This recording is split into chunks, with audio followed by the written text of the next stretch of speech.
Oh boy, Slurgy is back in a surprise daytime stream, early stream, very rare. This is, you know, I do know that a lot of the people who watch my stream sometimes only catch it at the beginning because they are in Europe, and if I'm streaming at night in North America, well, there's some night owls, and I appreciate it, I love it, but you know, have an opportunity. It is the weekend after all, and I've got some things that I need to get done today, you know, around the house, that kind of thing, but I can do them later. Still got my pajamas on, I'm ready to rock and roll. Last we left off, we'd done some, you know, adventures through the desert, having some dessert in the desert. Managed to get pretty decent amount of money from some fights. Fought I suppose this is the battle site, fought a very spicy contract busting a nomad camp with 2 assassins that showed up. Unfortunately weren't strong enough / didn't have the nets. And even if I did have the nets, probably still wouldn't be able to. Anyway, I wasn't able to dagger down their armors. I would love to, but boy, that's sketchy. Assassins are scary. We moved over to these noble house, you know, northern-ish structures, still sort of nestled right up against the desert, and recruited some bros. We recruited a very god tier. Let's see, where is he? Yeah. The Chaucer here, who is a immaculate Chad. He is going to be an absolute monster of some kind. TBD exactly what that will be. That's why I just called him Named Weapon TBD. So, yeah, he's good though. This is a rare case where, because he's an offensive bro, maybe I won't get gifted. I'll probably just get gifted anyway. He's good. He's very good.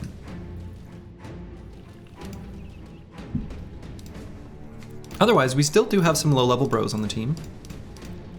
I think what will suit us best will be to get as much fighting here in the next just 2 days before outlaws get dodged. Hey, Grib. Also, hello, Choppy Cat. Hello, Xerxes. Didn't say hello yet, but hello, hello. Good to see you. But yeah, we're gonna get as much fights in just the next couple days before outlaws gain dodge, so we'll just make a quick venture down here. We can see what the other southern city is, maybe. And then maybe go to Tarwa for a quick arena fight, maybe, and then head north from there? Or maybe just pick on House Niedergard. I have to imagine that this particular noble faction has more than just one little city. So maybe they also have a settlement down here somewhere? I don't know what's going on. This map is weird. So yeah, we'll head south and fight some nomads. We really do probably need to leave the south, though, at some point, kind of to find necromancers with their fallen heroes. Because I've got a couple bros that I slotted for fatigue neutrals that I've kind of done a disservice to, kind of an anti-tempo by not just taking nimble on them. So, didn't expect the early Slurgy stream. Nobody expects it. Surprise Slurgy stream.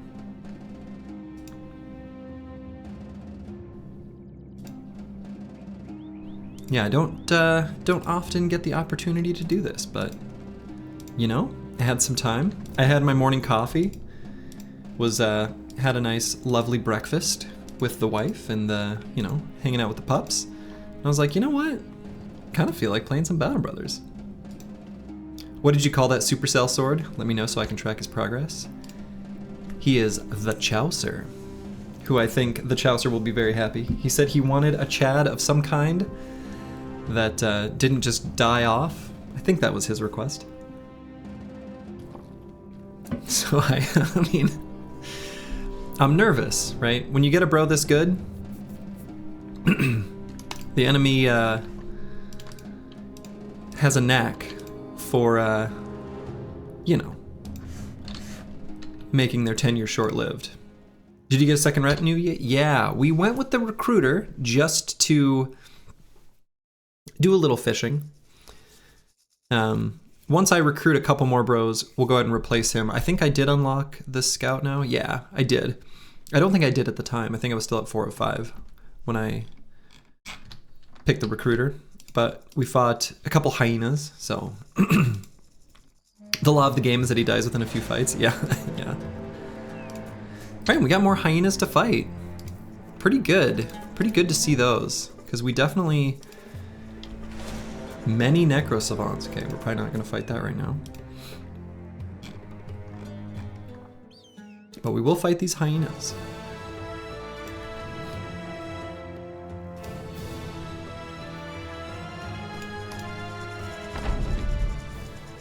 Okay, similar deal as previous times. Just gonna spear wall in our first round.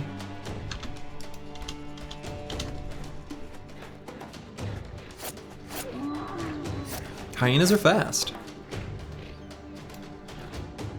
Okay, so we got a frenzied hyena. There are a few different models.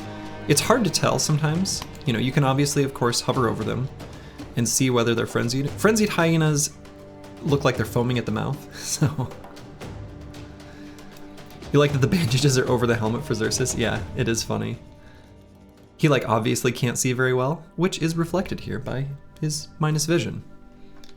He's applied the bandages wrong, but, you know, he's doing his best.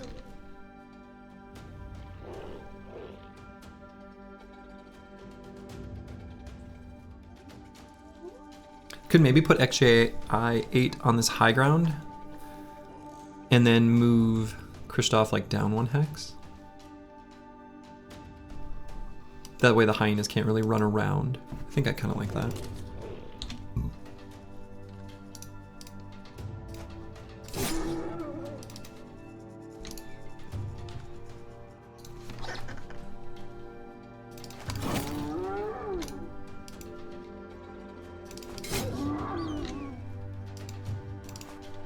So yeah, I'll just put him like right there. And Baron von Pon I could put here, move Corvus Korak up. Sure.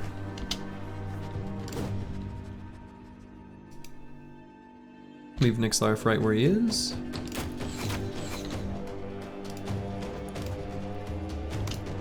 Hello, hello, Blackfire. You are early. So am I. Everybody's early. You love to see it.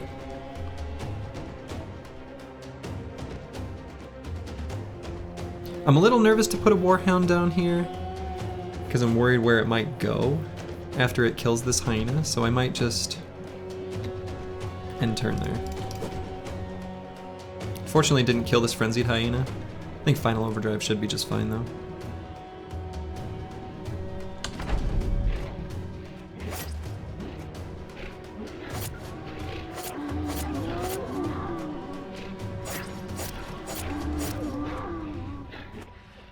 Okay, so now I do want to put dogs down. The spears are back this run? Hell yeah. They are indeed. They are indeed.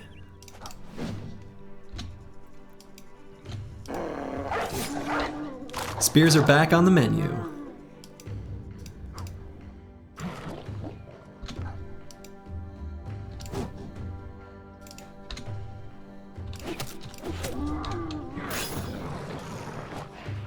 Alright, that wasn't too bad. And should I push Christoph forward? I think so. Nice. Only problem with the spears, the enemies flee. It's true. That can be tricky.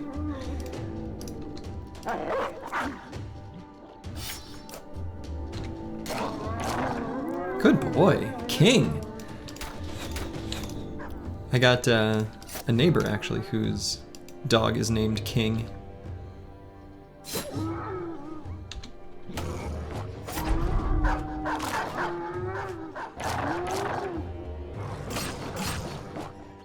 Okay, Snarler here. One thing I really appreciated about the Warhounds is they are so durable. You know, Warhounds have really quite good stats actually compared to the dogs. They've got, oh, what is the difference?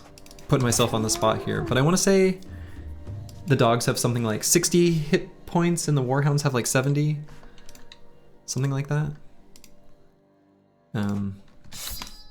They've got more hit points in any case.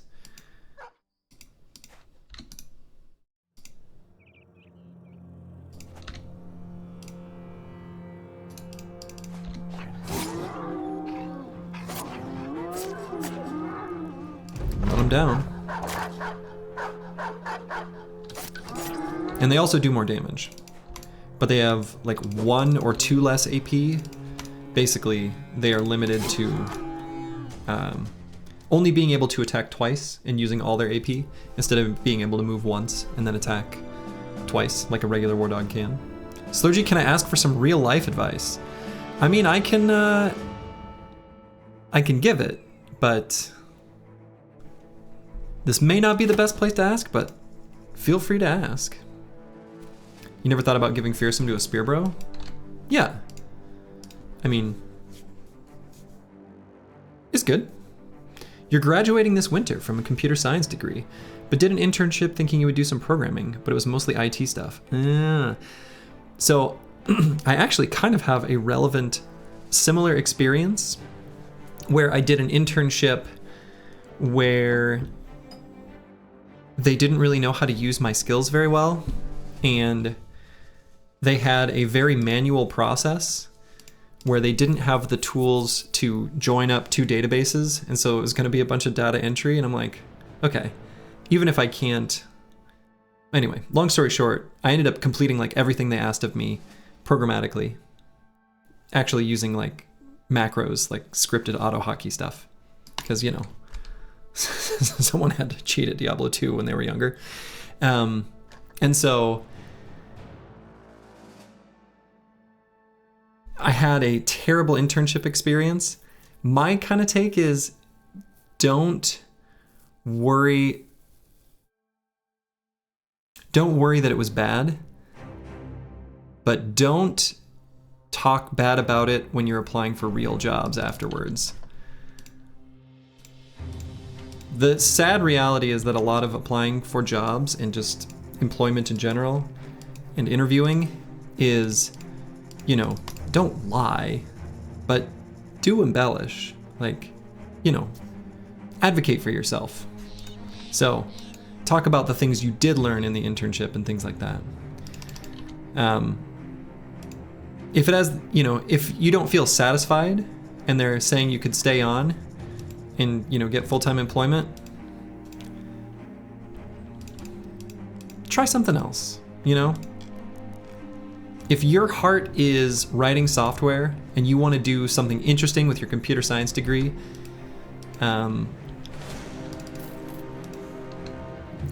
you know, you don't want to be a glorified sysadmin if that's not where your heart's at, you know?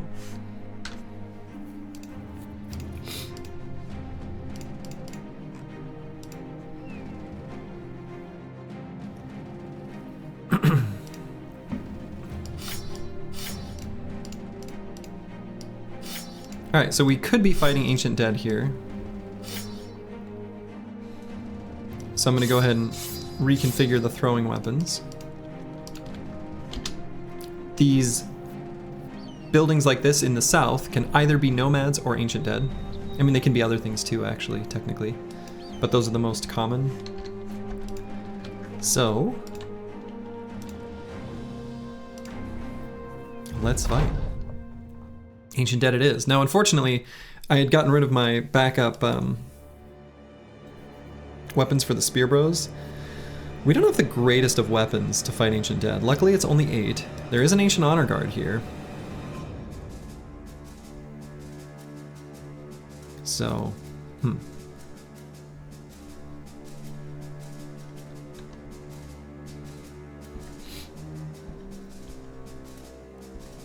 yeah, we don't have great weapons for them, actually.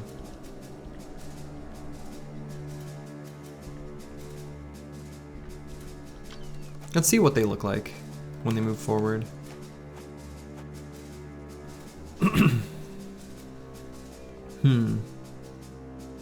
Very few legionaries, so that's nice.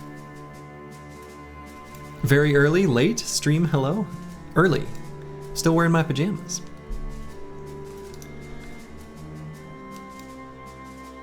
I think I'm gonna go ahead and fight this. I don't love this fight, actually.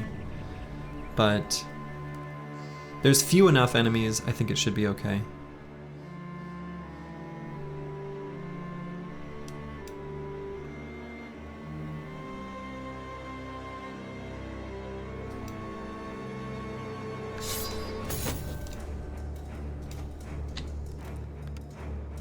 So I'm mostly gonna make a solid wall right along this line. Very few legionaries, all of them. I just mean that there's 8. Only 8 in total. Also, hello, XJI7 and Mortimer Drive.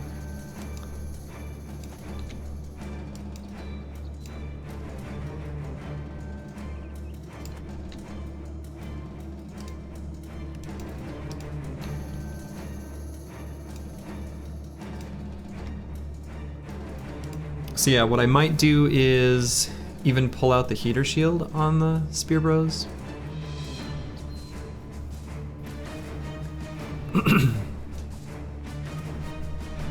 Maybe not yet though. We'll do it as necessary.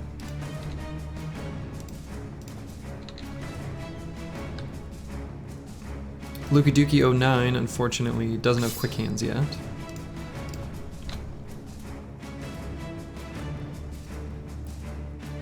I wonder if I taunt before I run away, if like, they definitely run into melee range.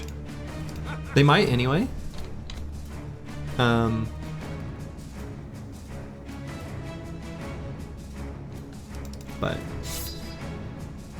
alright, this hammer's gonna be key, so Final Overdrive has got his work cut out for him. And even though Balder's got polearm expertise, I think I'm gonna pull out this weird orc cleaver I've got on him. Given that he's got polearm mastery, if he stands out, assuming an enemy is in range, we can still swap weapons and attack, because that's 4 + 5, which is 9 AP. Alright, so we'll wait with everyone, let them run into us, and then get 2 rounds of attacks in, and hopefully that'll be enough to be lethal. So I think that was the taunted one, so he didn't go where I expected, so whatever, I think I learned nothing. Hello, Bijante. Good morning indeed.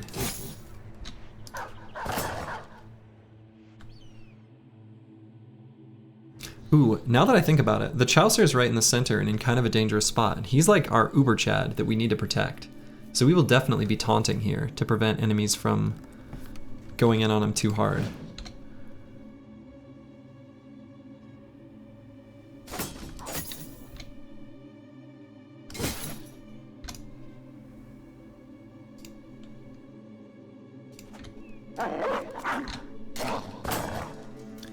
Get a Warhound on this Ancient Legionary with the broken sword.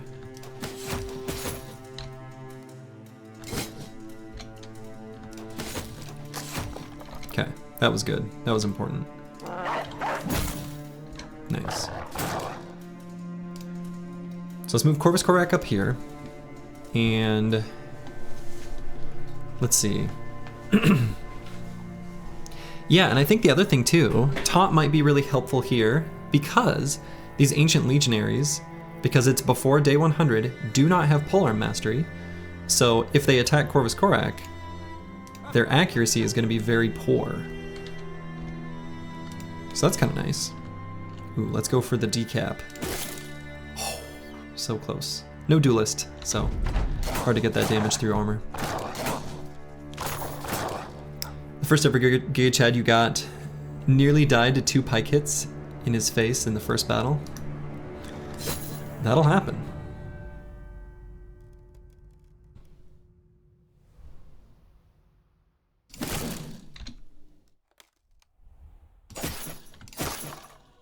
Alright. Christoph got that Ancient Legionary, or Ancient Honor Guard rather.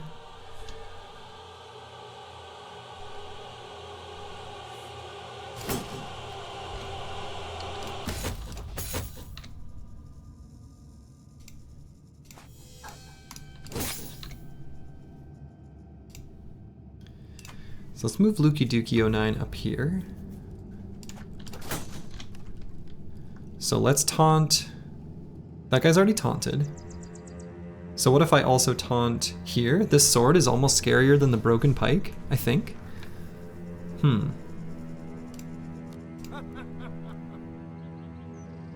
So what I'm deciding is, do I shield wall, or do I just say, okay, I've taunted 2, that's good enough? I think I'm gonna say I've taunted 2, that's good enough. Let's shield wall.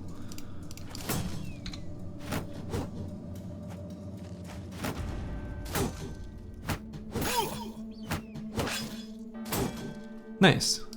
So yeah, those Ancient Legionaries there attacking Corvus Corac had terrible hit chance because, well, because of how it is.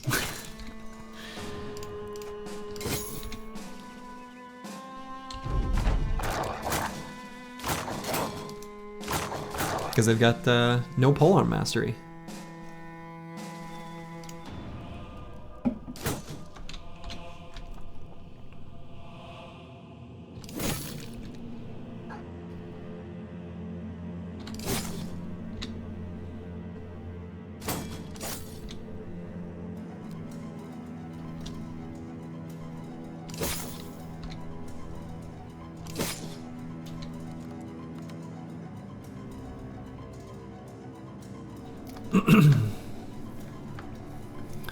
So Xerxes here.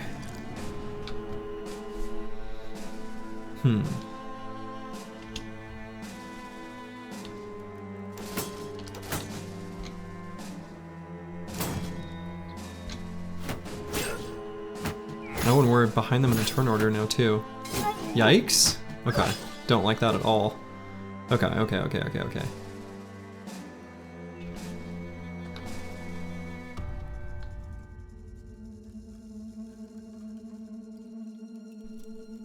So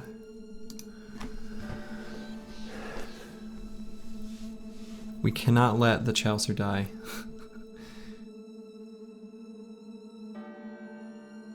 That would be so sad.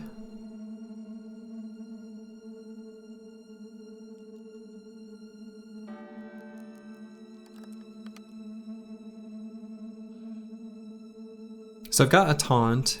I'm behind them in the turn order. So Ancient Legionaries are always going to be between -9 and 32 based on their loadout.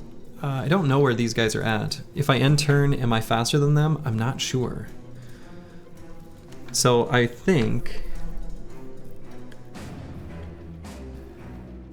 Yeah. Right, yeah. I will say my guy has 11 melee defense and super light armor. He does. He does. Unfortunately, that warbow is kind of useless against Ancient Legionaries, and we can't really get you in anyway. Yeah.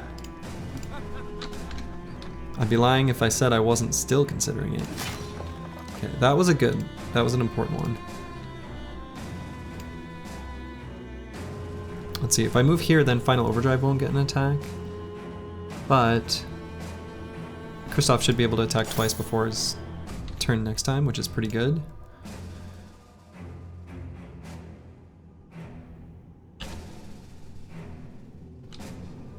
"91 hit points though. I guess what I'll do, as terrible as this is just to damage armor, chunk that guy. Hit him in the head.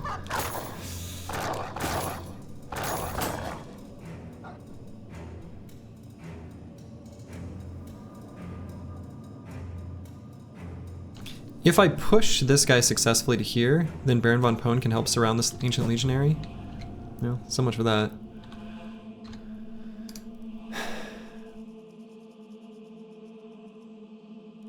He's still got 9. This guy's taunted. Where are they in the turn order? Okay. He's going to be after them. Could go for the repel here. I think we do that. Okay. All right. Kind of lost out on some damage due to a misplay, needing to do that repel. So the Chaucer's going to attack and then back up. He's got a grazed neck.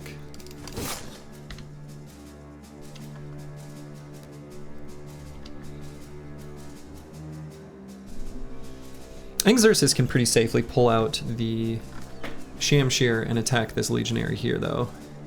That should be totally fine. See? No problem. Repel best skill confirmed. It can be handy. Certainly can be.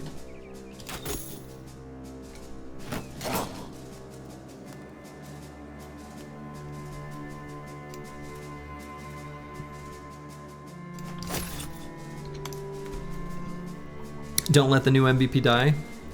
Yeah. Yeah, let's not let the new MVP die. I agree. Let's see. Final overdrive here is slightly sketch, but I think it's probably okay. They're going to be only attacking once per turn anyway, because they're going to be pretty committed to their shield walls. It's just how they roll.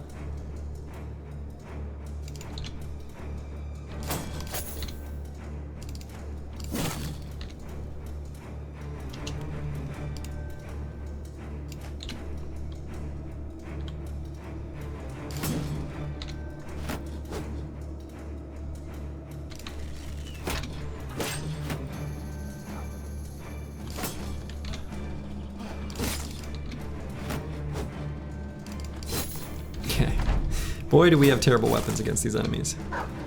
It's okay, though.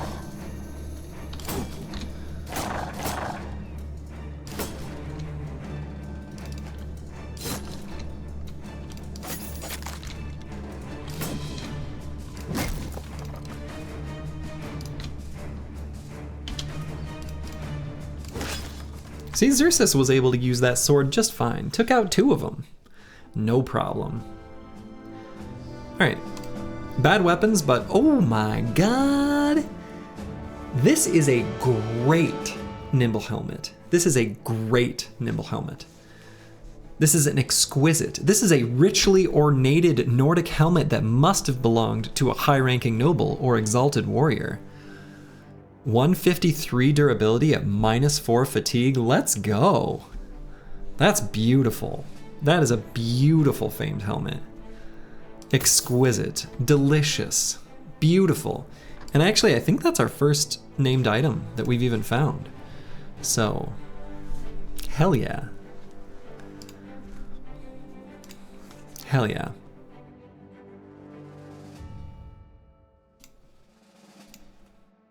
So let's hand it to Baron von Pone, maybe, to go with the plated nomad mail that he's got on right now. He's potentially subject to some danger after all. We can give the old helm the old hand-me-down treatment.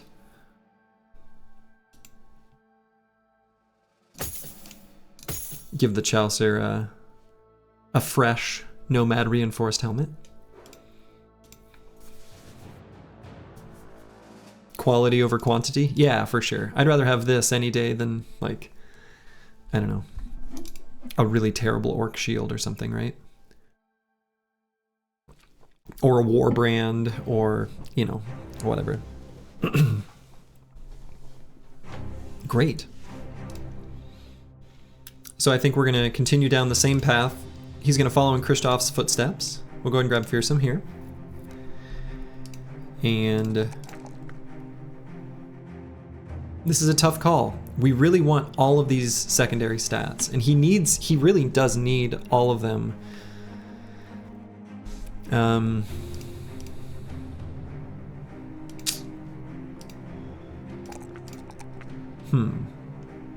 Yeah, he needs all of them. I'm kind of leaning towards hit points, I think. 54 is just comically low right now. What build is the Chad gonna be? TBD. I put named weapon TBD because I want to make him a nimble damage dealer, because sellswords don't have, just generally, don't have wildly good secondaries. So given that, and the fact that his melee defense is only good, but not incredible, whereas his melee attack is completely, like, out of this world good, I'm going to give him the highest damage dealing weapon we can find, and he's just going to be a buzzsaw. That's the goal. So the specific build is going to be dependent upon what we find. So we're going to build him sort of generic at the front, or generic frontliner at first, and we'll see. Yeah, 70 melee skill at level 2 with 3 talent stars. Named Briglet's bow for him confirmed. Well, you know, the funny thing is he actually does have pretty good range skill. So, anyway. He's gonna be a melee brother though, but maybe not the first named item if it happens to be a little Briglet bow.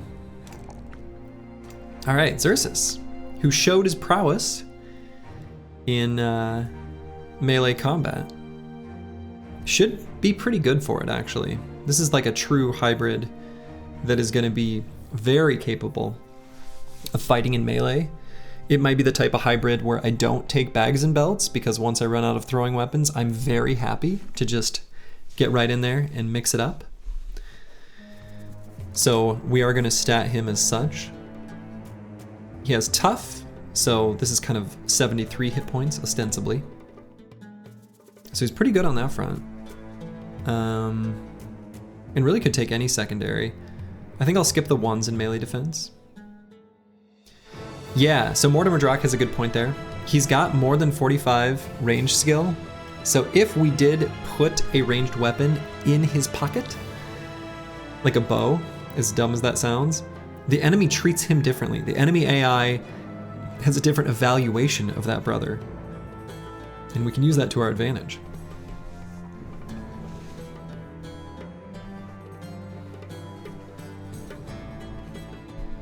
We'll see if that ends up being relevant, but if we did want to give him a ranged weapon to sort of fake out the AI, legit, the reinforced boondock bow for the goblin is the lightest one, so it's the least negative impact, I guess, on his fatigue overall, so that would be what we'd equip on him. I didn't know you needed 45. Yeah, so the enemy evaluates your ranged bros differently. And it's funny because in the code it literally calls it true ranged or something. I can't remember if that's verbatim, but it's something like that. Once you have 6 or more range with your weapon, so that also includes vision penalties, and 45 or more range skill, then they evaluate that unit as a different threat than someone just with throwing weapons or a handgun. So it goes into the total package of them sort of making their decisions. So let's grab Resolve for now, and then we'll probably just grab Throwing Mastery.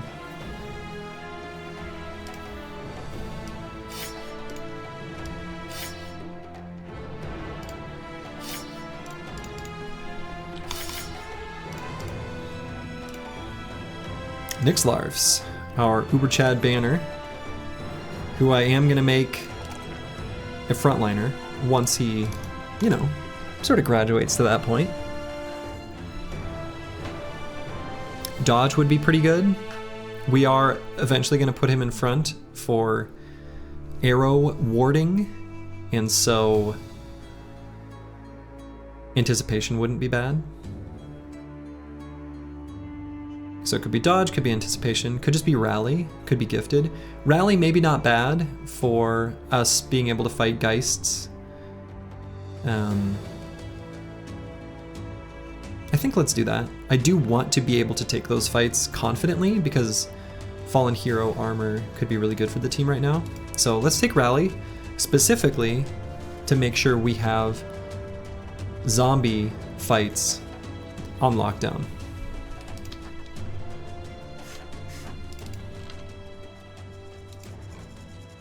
And then we'll continue sort of combing through the desert here, looking for... Ooh. Grib the Pessimist is a little bitter. He doesn't care that we achieved victory. Bola also has -3 fatigue penalty. True, but if we have the Boondock Bow and a helmet without much of a vision penalty, we can get evaluated differently than the Bola.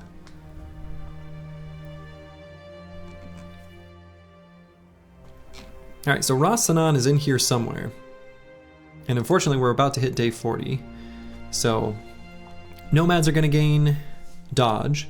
Cutthroats already have it, outlaws are going to gain it soon. So we're probably going to move on from the desert here shortly.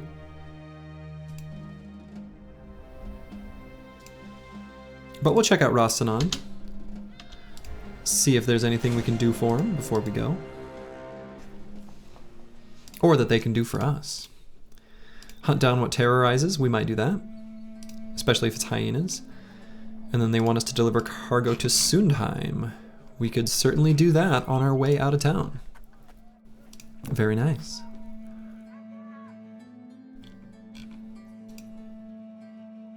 A stream at a time you can actually catch. Indeed. Hello, Blue Borgigan. A surprise earlier than normal Slurgy stream. Okay, so I think I'm going to take that contract to hunt down what terrorizes Ras Sanan.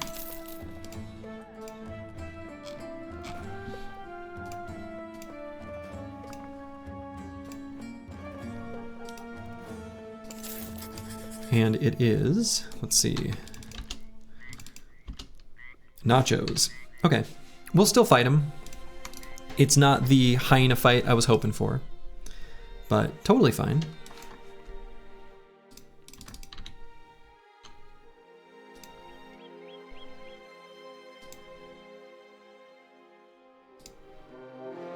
$14 nachos, a plethora. Still nothing too scary though. More resolve necklaces? Indeed, potentially could be.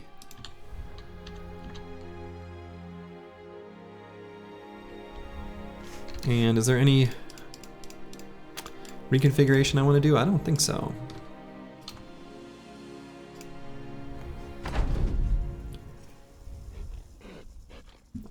Alright, so we'll wait across the whole squad and see how the enemy lines up.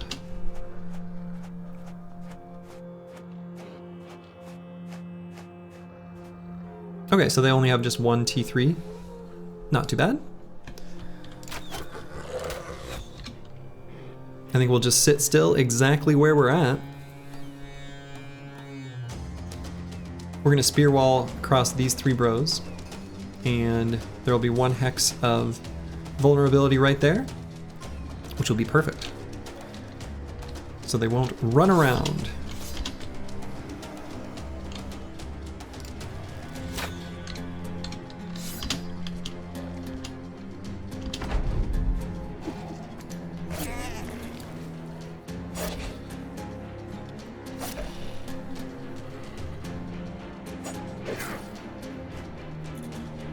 Okay.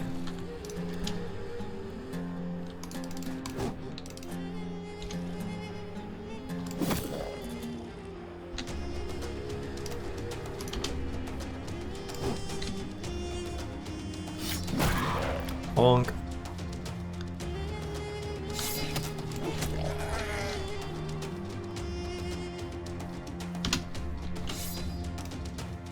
Could move here to protect this corpse.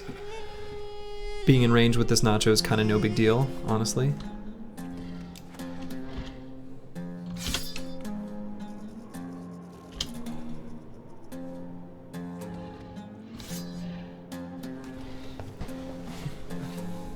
Could maybe taunt this one so that he runs into this hex where he definitely won't make it through two spear walls.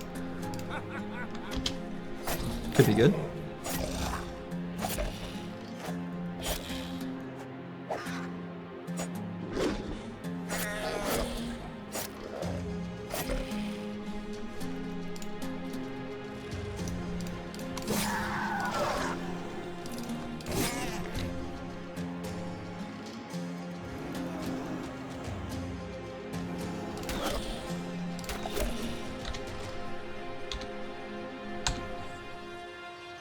Okay, and we do have Wavering Resolve here on Kristoff, so that's a thing.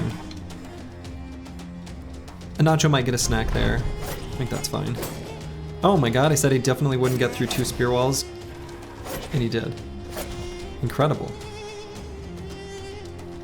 So Corvus Korak would not be a 95% chance, but Baron von Kohn would be, so he pulled off like a 2% chance.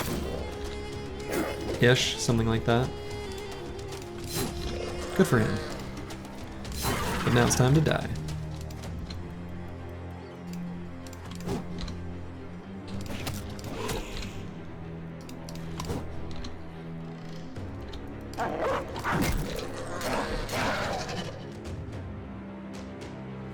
Dead as prescribed.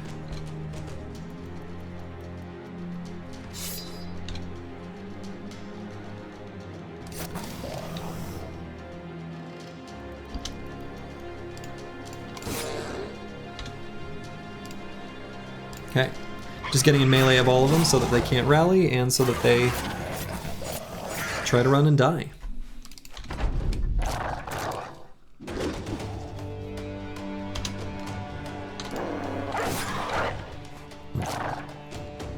Nice clean Nacho fight. Spears make it possible.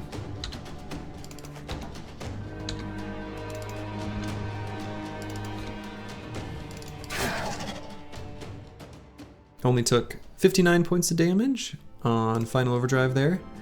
Wow, talk about more resolve necklaces. I guess not. Okay. Wow, those components suck. Oh well.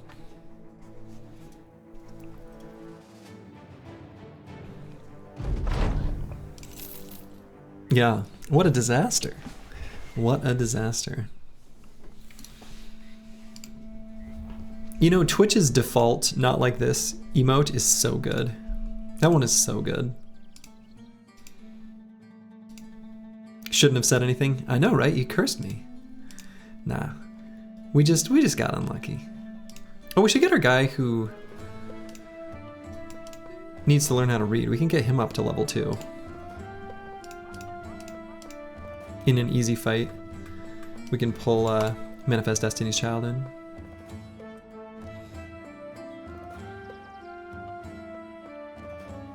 Have we had a look at the cleaver? Which cleaver? What cleaver are we talking about? Oh yeah, the cleaver, yeah, the one in the weapon shop. Yeah, it had minus fat, and then must be minus fatigue, minus max fatigue. So, nothing too exciting. Obviously can't afford it anyway. But I do like the art on this one. Those like 3 little rings on the back of it. Kind of cool. And there's also a fighting spear here, but I don't think I'm gonna buy it.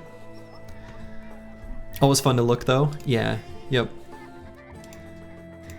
Always fun to look and be disappointed. So I can maybe press like this button on some of these recruits to see if they're worth checking out.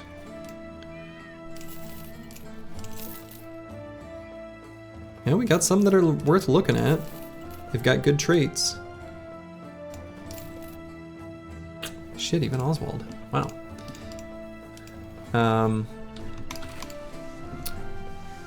And again, we are kind of fishing for Chads here, to be clear. Yazir here is really good.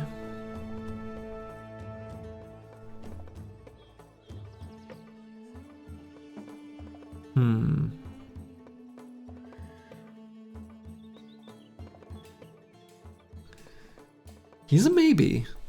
Let's take a look next. Nah. Nah. Hey, man. Nah.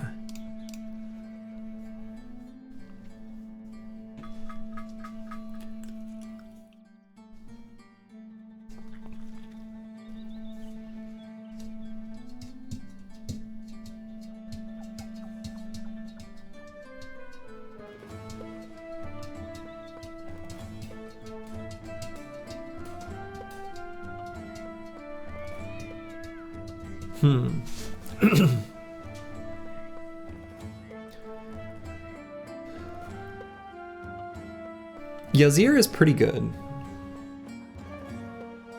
Not like wildly good, but pretty dang good. Looks like crippling strikes, Shamshir dodge. Oh my god. Mortimer Drock, you're obsessed. Hey, Slurgy just finished a stream and wanted to say thanks for your streams. They've taught me a lot about the game and made me start recording my own experiences. Hey, awesome. Exciting. Welcome, welcome. Yazir could fence or Katal. I don't think I'm gonna bother with either of those builds this run.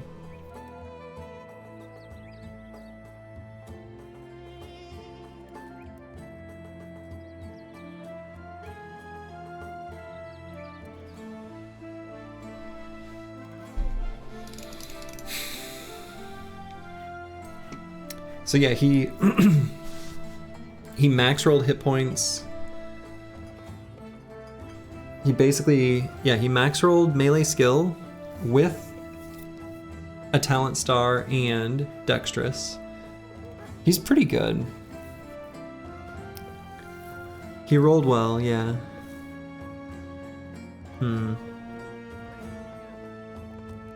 Could make an excellent nimble damage dealer of some variety.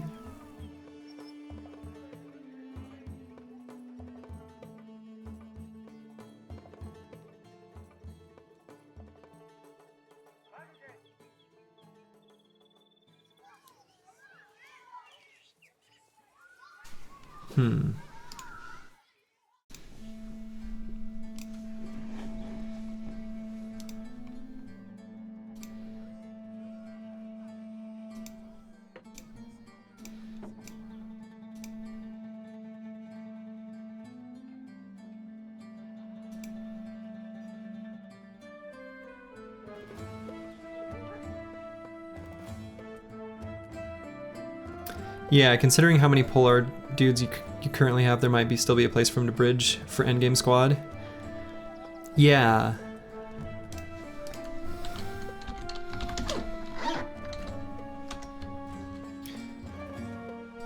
Put like nimble TBD. He'll be like a damage bro of some form. Right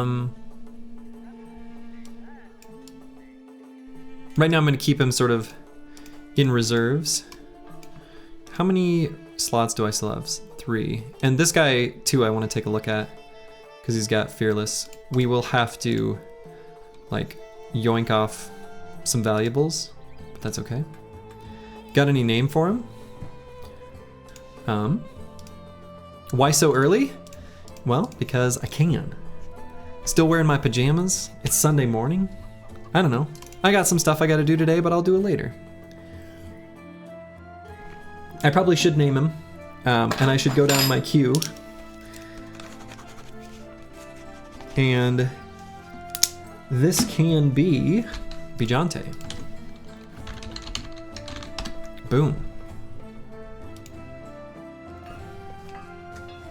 We will not be making use of this initiative in any meaningful way, other than having dodge and getting insane value out of it is my plan. Fencer 100%.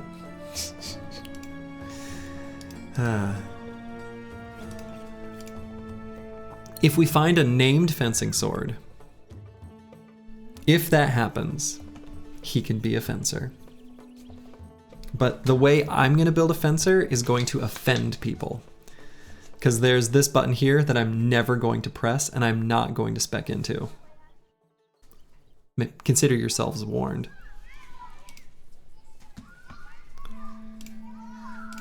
All right. Hey, and Oswald. This is like an Uber Chad of some kind. Wildly good.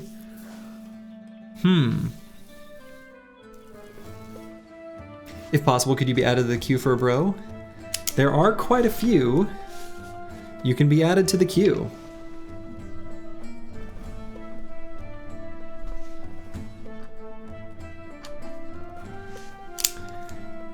But there are a few in front of you. Hybrid again? Yeah, we'll take one more hybrid on the squad. think we're pretty happy with that.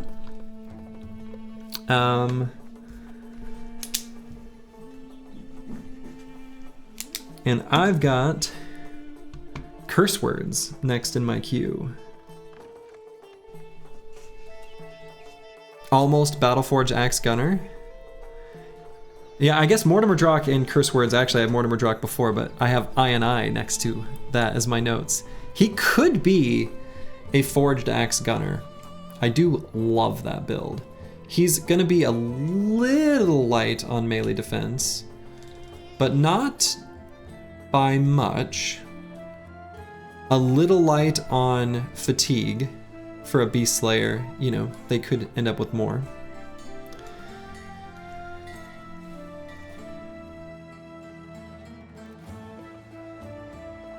Just the one word. Curse words. Oh, did I say curse words? Yeah, curse word. Right, just one word. Oh my god, dude, just make him a hybrid? That's still a hybrid. It's a form of hybrid. Good res probably wants fearsome, maybe gun. See? I'm not the only one thinking it.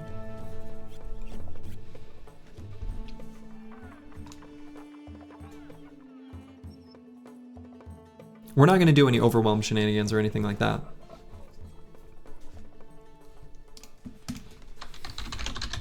Put hybrid TBD. And I think it's fair. I've been teasing him too much. We'll give Mortimer Drock his guy. Curse words will be next. Curse words is next, actually. The only exception is Deep Space Cowboy specifically requested a Forge tank. So he's ahead, but only with a very specific build that I still will be fishing for. Your love for Frontline Gunner borders on Reddit love for Fencer territory. True, but they're so good.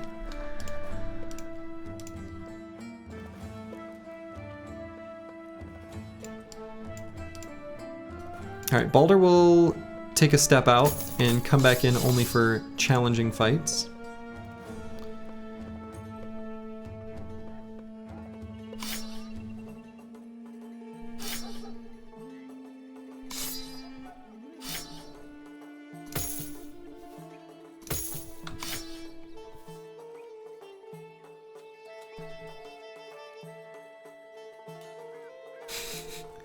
Happy with a Spooky Gunner, your favorite build?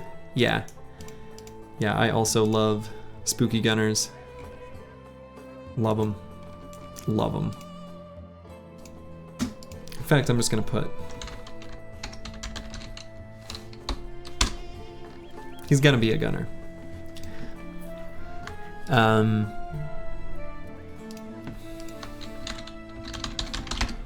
Frontline of some sort. Forge Gunner, he'll be a gunner. I'll just put gunner. And then we are gonna need to sell some stuff to not go bankrupt. Okay, well we're certainly picking up some chads, that's for sure.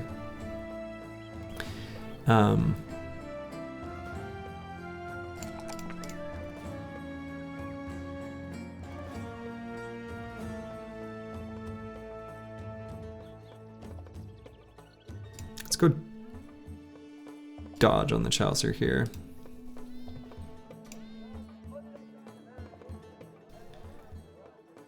And then Lukey Dookie 09.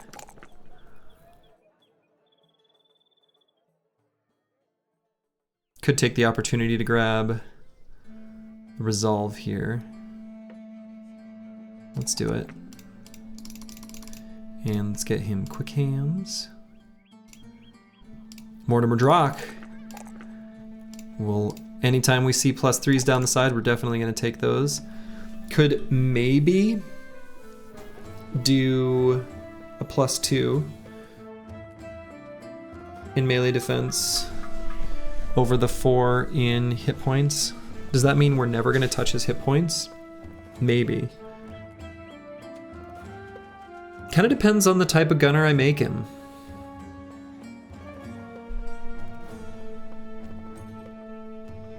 If I put him in Forge gear and make it so that when he stands out he becomes a fatigue neutral, that is my favorite build.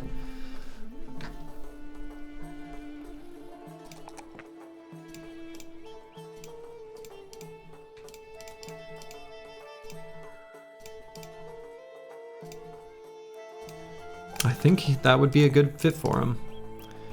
So let's go Colossus and 9, at least for now.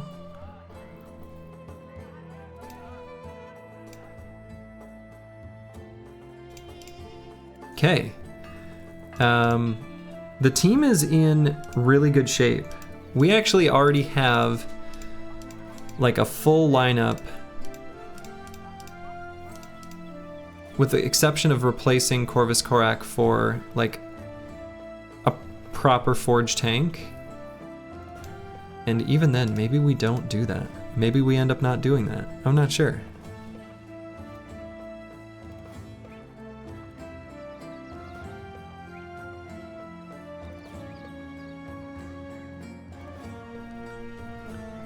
Yeah, I don't know.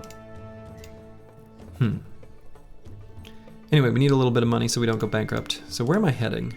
So I'm gonna do this contract. We'll deliver cargo to Sudheim. Sudheim, I suppose. Al-Hazif had a burnt down warehouse and ambush trade routes last we were there, but the burned down warehouse is probably fixed by now. And the ambush trade routes we resolved when we completed that contract. So probably I sell stuff here. So you personally would definitely have him backline. He kind of ended. He probably kind of will. In practice, end up backline. Even if we get him forge.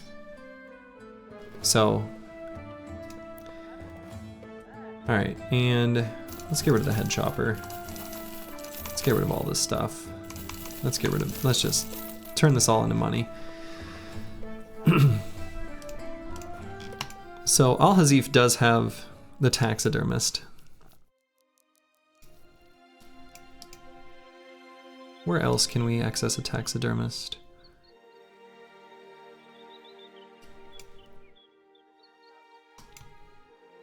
Do we have one in the north? I'm hoping, I'm assuming, yeah, okay, Gerheim.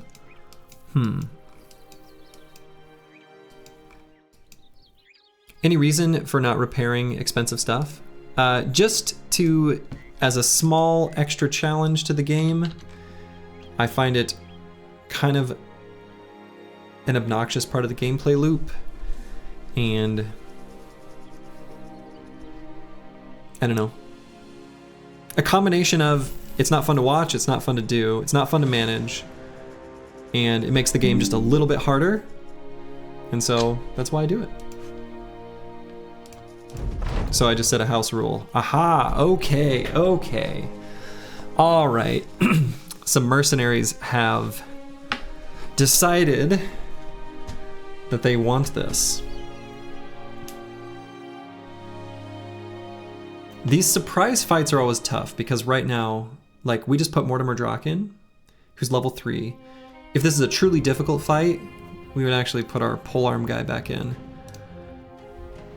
Okay, luckily, there's no like swordmaster or anything like that. So, okay, I see an armor that I want. And I see it on a bro that doesn't look too threatening. On an enemy who doesn't look too threatening. You know what else I see? A fighting spear. We want that. Okay. So there's an armor we definitely want, and a weapon we definitely want. There's 8 enemies here, which must mean they have 3 ranged mercs, which is a little spooky. Slurgy, do you have any idea how vanilla could fix the situation around repairing for profit? I agree with you that it's tedious. I think there's a mod that does it for you, actually. I've never used it, though. I just know that in the inventory screen there's like an extra little UI element that I've seen people use. And you don't quite like that it's so good? Just don't do it.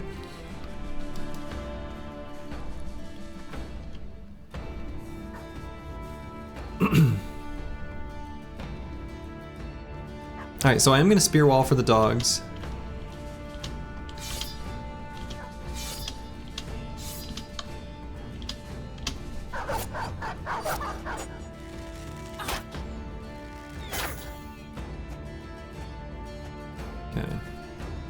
Yeah, just don't do the optimal thing. I understand the mental discord of, it's easier to say that than do it. I get it. There's also the leather scale armor. You quite like it. Not as good as the noble one, but still decent. Yeah, it's okay, right? So I agree, this is like a decent thing. I think it's 160 durability. It's nice, but I think as far as like looking for enemies to take out,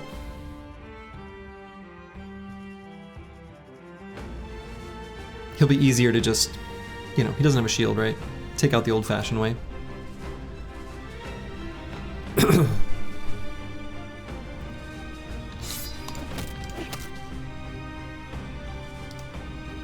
Oh, did we really only have a 5% chance? Oh, okay, that was the scatter. I was like, what the hell?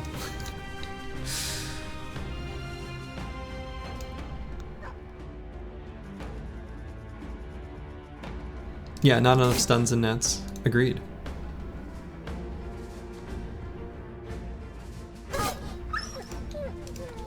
In fact, we don't have any.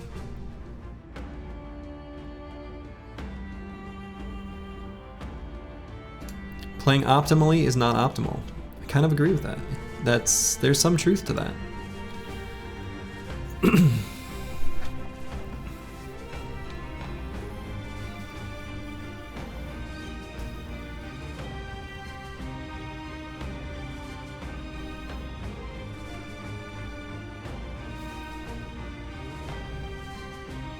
You'll try to remember next time in a city about nets? I don't think there was it. I don't think there were any nets for sale.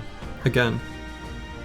But the tricky thing is, would I have even had the nets when this fight procced? Because just like the contract twist with the assassin, I wasn't prepared for this specific fight to have nets available. So, you know, even if I had nets in my inventory, they wouldn't be equipped for this fight, right? So.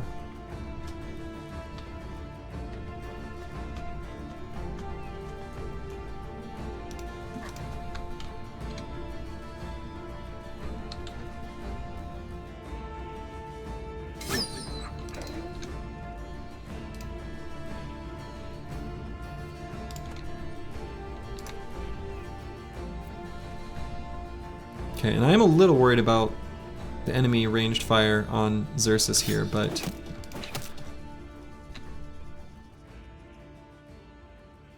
we only do what we can. All right, so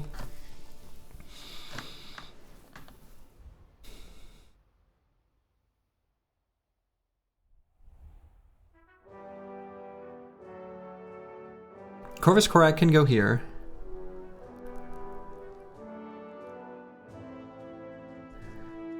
Kristoff could go here.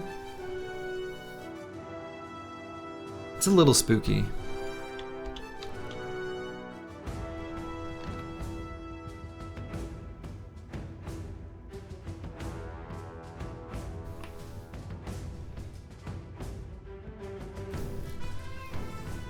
I think I'm gonna put Kristoff here because I'm gonna put Corvus Korak here. I'm gonna put Final Overdrive right here. I don't want to put Final Overdrive in too dangerous of a spot, but I do want him to use his hammer, but I don't want him to be surrounded. Kristoff, I don't have the shield out yet, and I'm not going to be able to pull it out in time. So let's just get so that this merc can't throw his, you know, very mean throwing spear thing.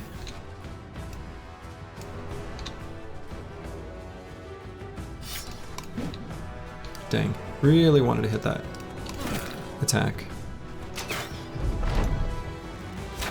This is your personal favorite music track in the game? This is a good one.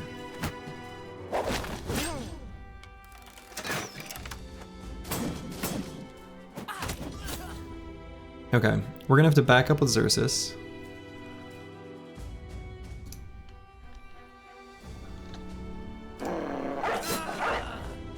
Okay.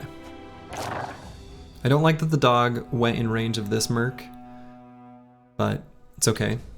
The Chaucer got a grazed eye socket. We still got 9 on him. I'm gonna wait because I'm gonna see how the rest of this round plays out, but we're gonna probably need to move him. We can help Baron von Pone get out of the net and attack because of polearm mastery.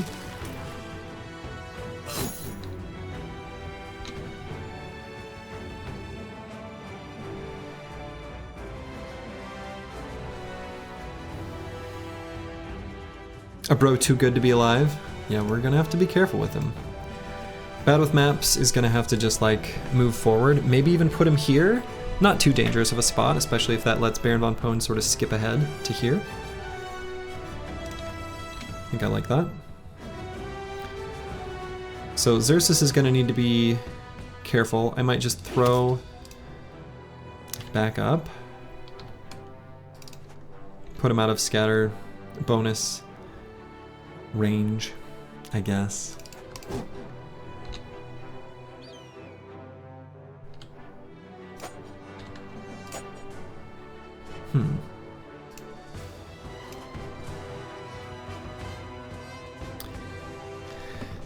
With Baron von Pone, do I go for the attack here? Get some fearsome procs, or should I pull out the shield? Probably pull out the shield.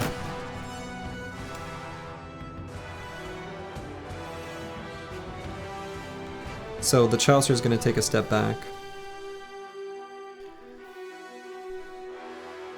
Lukey Dookie.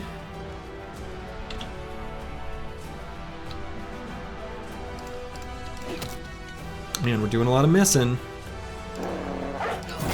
Here we go. That was an important hit.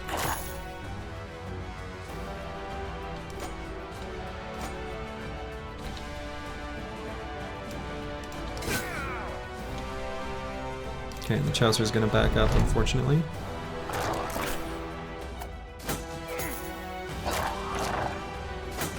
Alright, cut arm sinew on that Merc. That's good at least.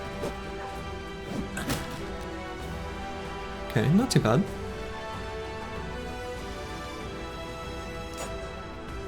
And I think we'll shield wall here on Baron von Pone, especially since he's overwhelmed. X5? Okay.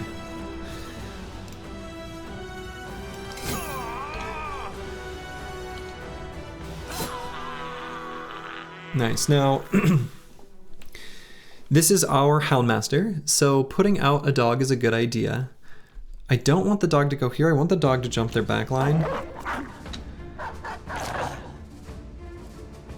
But the dog does what the dog wants to do.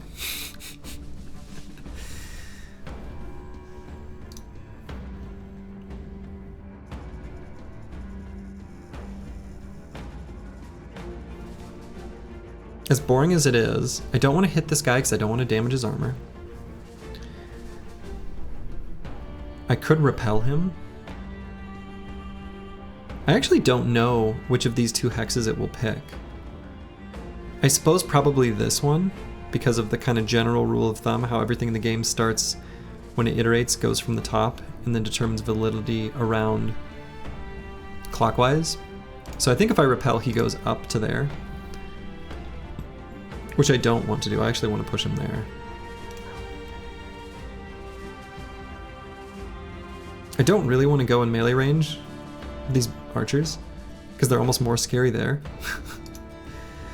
And Mortimer Drock's still very fragile. I guess he's got 9. He's got decent armor, he's got decent hit points.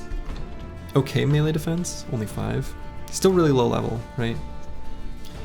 Gotta remember that he's a fresh one. Just put him here. Right in the middle. Don't have a great move with Nixlarfs. I'll wait. See if we can fill in a space. Alright, Kristoff. This is a somewhat scary weapon for a nimble bro to face, especially when his armor's been chunked. But I'm gonna pull out the shield and get in range.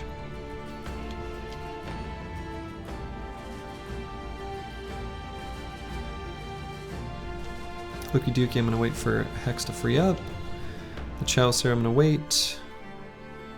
Final Overdrive. His armor got chunked enough that we're just gonna attack. You don't feel good there? Actually, I think you're weirdly pretty safe. Odd though that may seem.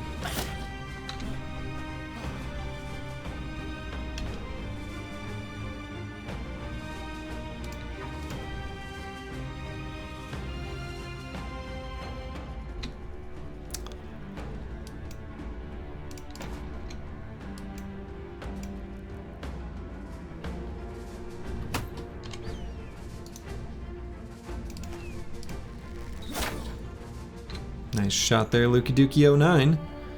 The Chaucer, however, still hasn't proc 9, but just make it so the archers can't hit him.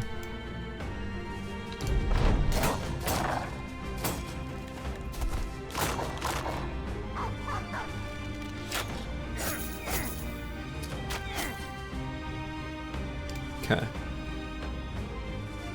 So I guess I'm less scared of this light or the regular crossbow than I am this merc. And just shield wall there. Nice attack, bad with maps.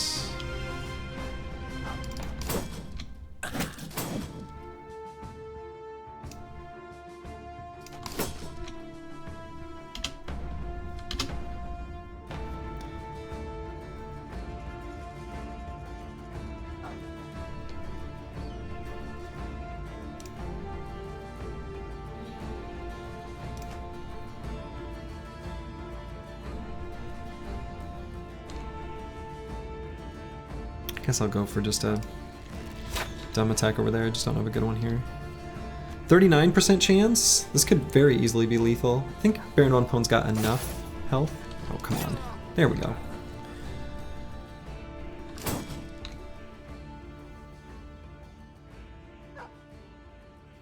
Alright, let's taunt here. Let's stop him from doing all his mean stuff to everyone else. Pull out the dagger there to be ready. XGI 8. Has backstabber. Decent armor still. Decent hit points. No nimble. Unfortunately doesn't have a good knife, but that's okay.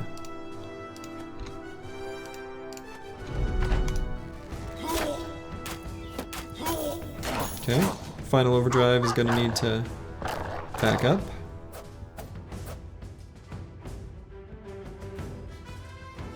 Taunt does something counter 3? I would say so.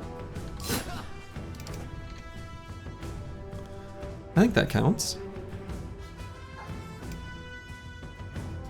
Alright, I think Mortimer Drock's safe enough. Let's get him up here and in this merc's face.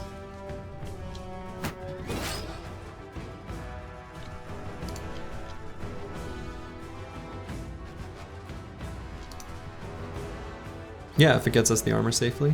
Yeah.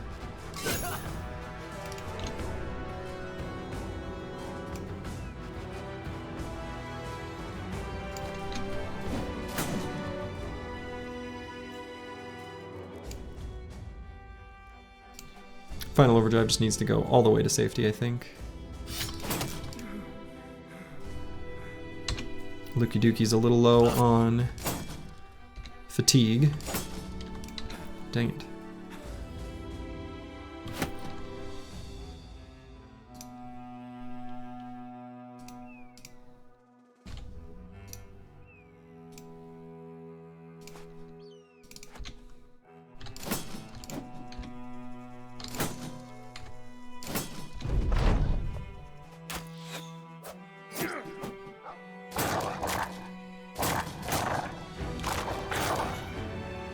Okay.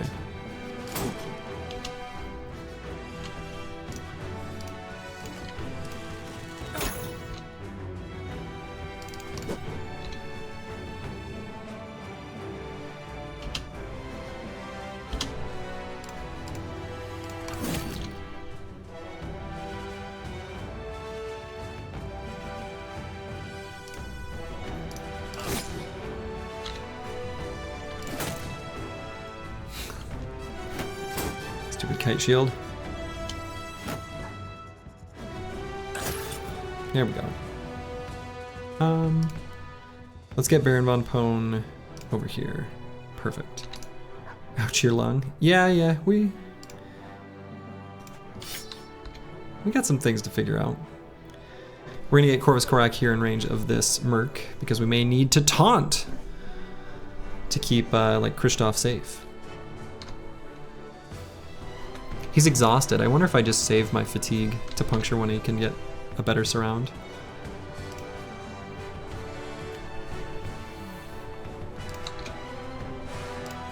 So let's make sure that there's no bonus to scatter against the Chaucer. So we'll just move Mortimer Drock right there. In fact, if they want to attack into this clump, right here, I guess that's fine.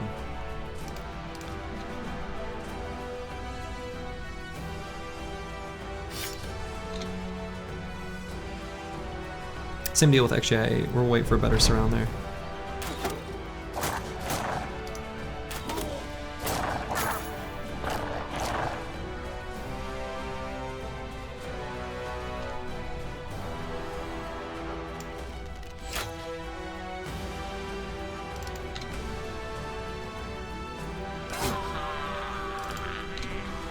Okay. They're going to be low enough in number, they're below 35% of their fighting force, so these two idiots are going to run away. I say we let them. Now if I want to get the full surround here on this Merc to start daggering him down, then we need to decide who we're going to have do it, but then that also means the dogs are going to give chase. So we do actually have to have people pursue up there.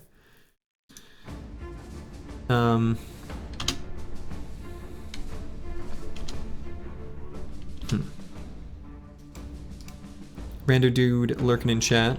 I suppose our lack of Pathfinder is kind of gonna suck here a little bit, but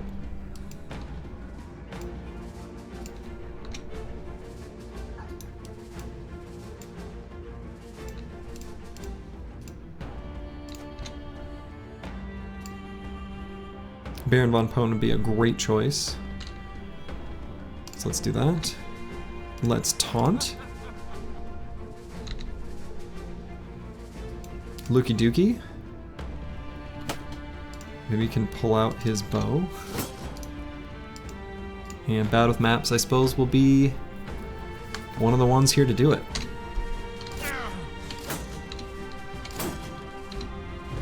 Now that we've got the full surround, we'll do our attacking. They might actually get away before the dogs can pursue all the way. I'm not sure. We'll have to see.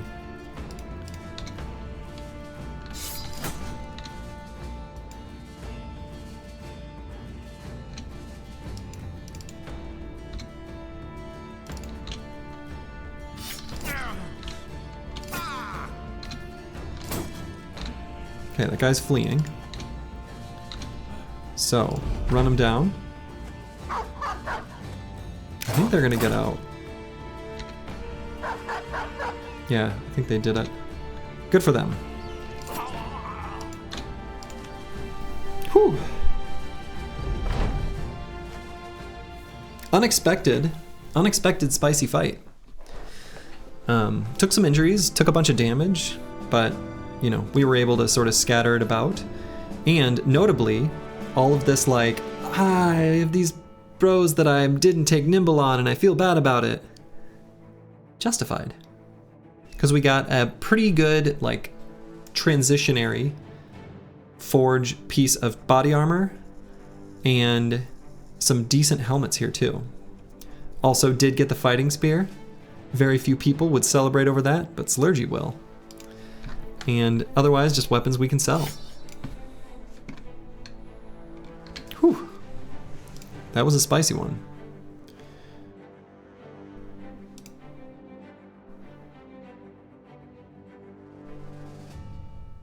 Xerxes needs better armor.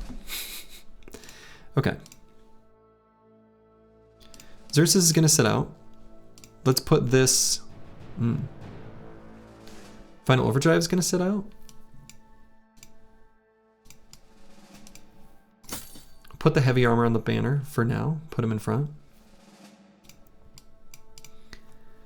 We'll put our historian in so that they can learn about how battle works. And Bijante can join the fray as well. So we can give Mortimer Drock, I guess, like, with this pierced lung, just a crossbow for now. It's kind of weak.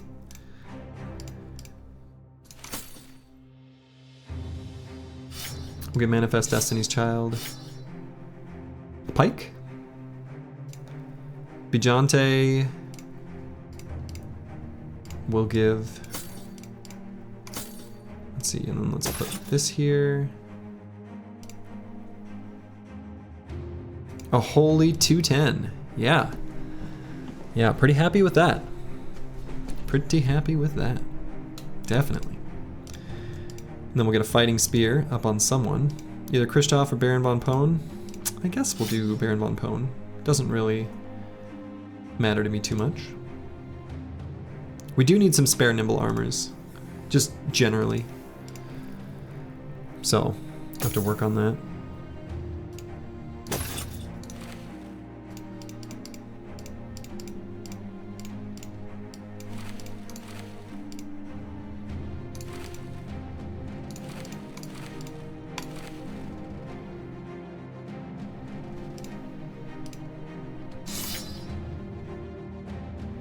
Keep an arming sword ready on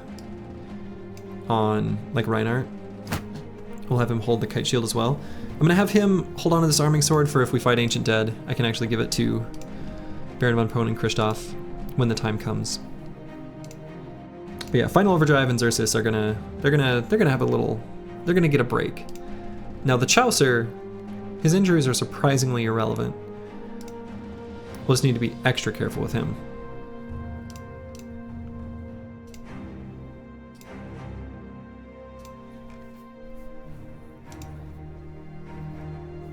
Is it a waste to get spear mastery on units like brute or huge instead of a two-handed weapon? What do you mean? Is it a waste? No, of course not. Huge is good, but it's not that big of a deal. Don't overblow the plus 10% melee damage. Like, it's good. And the spear's doing damage, right? Like, it's still, even though I'm mostly using it as a battlefield control zoning type tool, it's not like it does nothing damage-wise, right? Against some enemies, in some fights, it'll actually be competitive with our other weapons, and even surpass them, even if that's kind of not its primary function. So, definitely not a waste.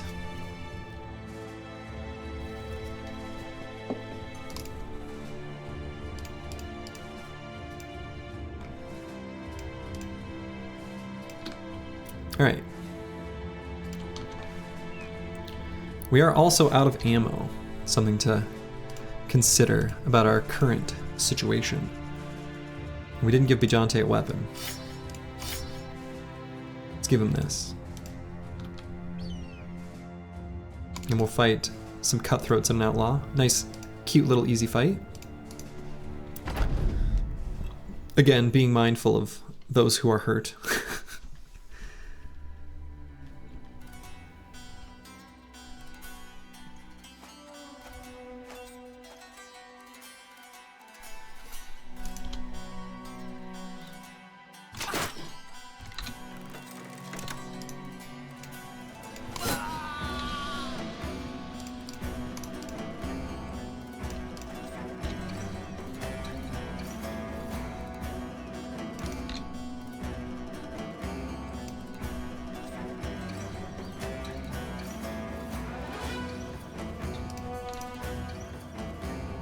Yeah, I agree with Manifest Destiny's Child that it's not a waste, but it's also not optimal. Yeah, maybe I probably could have said that better. I agree with that. Even though I say it's not a waste and it's not, definitely return on investment for Huge is going to be someone whose primary role is damage, right? And also you have to consider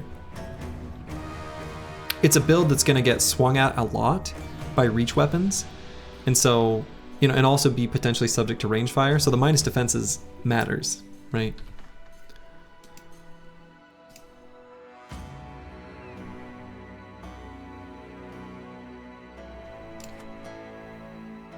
Not even gonna bother spear walling there.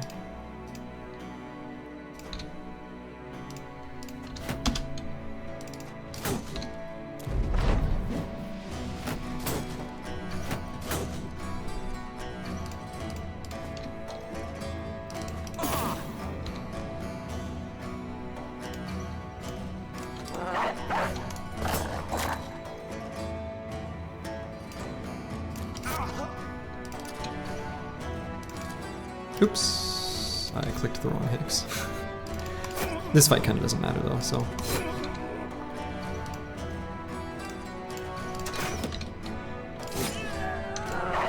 Get him doge.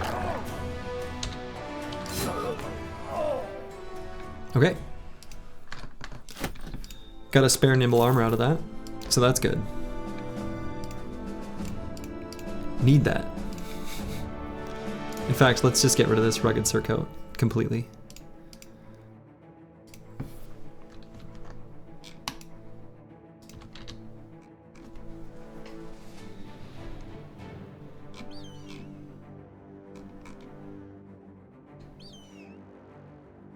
Okay, we need tools, we need ammo, we need a lot of things. We see some ancient ruins.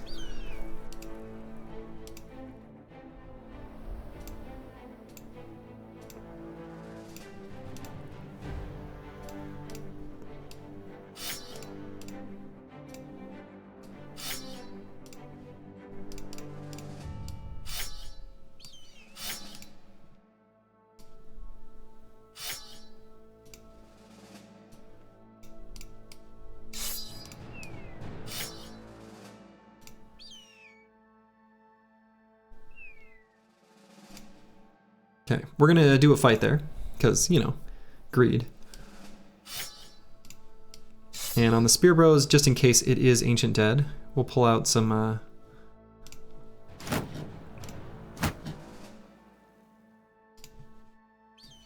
swords for the Spear Bros to use.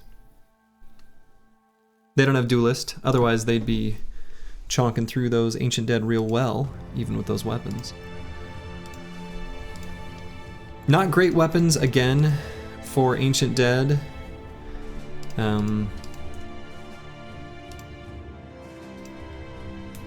Actually, probably. Let's just go with the Morning Star.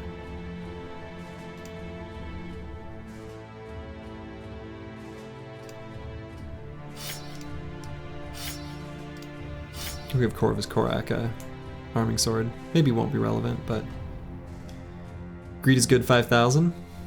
Greed is good 5,000.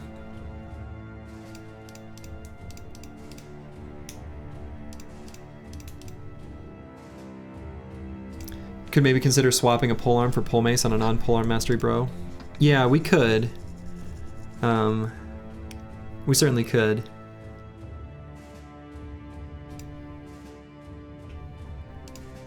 The problem is the additional accuracy is pretty relevant. Probably certainly on someone like Bad with Maps who's got really good melee skill. Yeah, let's give him a fully repaired one.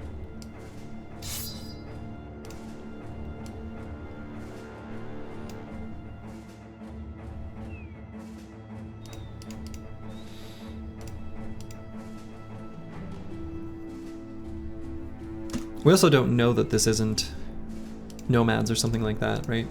So we have to sort of prepare for potentially different types of fights.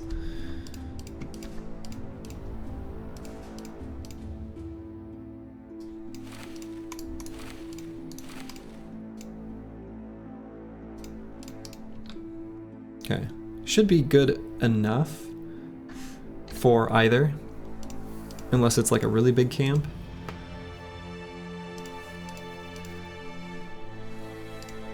Let's get like a little bit better balance of like bro quality. Some of these are just like real like stand-ins.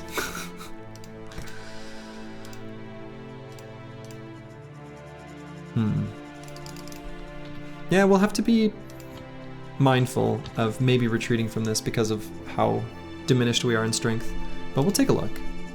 Do we know what's in there? We don't. No footprints. Otherwise, we could maybe intuit. Okay, so we got nomads. So all this stuff about potential Ancient Dead is nomads. And only 7, so I think that helps. We only see 2 outlaws. They might not have ranged units at all, so they might just run out to us. They apparently do. Otherwise, they'd be running out.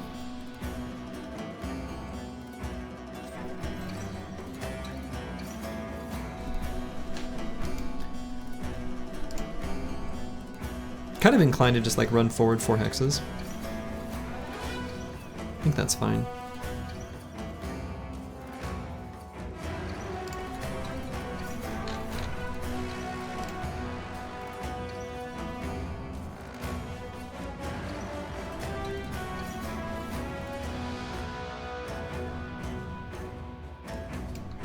We'll have Lukey Dookie and Mortimer Drock switch places.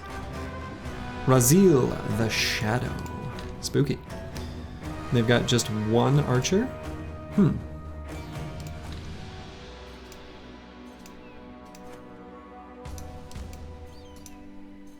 Could move up to taunt. Yeah, we'll be ready to taunt for next round for sure. With a stylish helmet. He does have a very stylish and pointy helmet. For sure.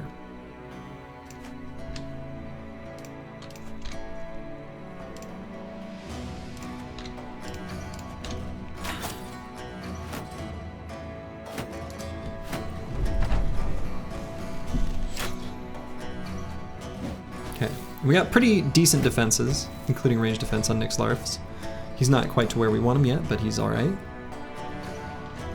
47% chance to hit. He's distracted.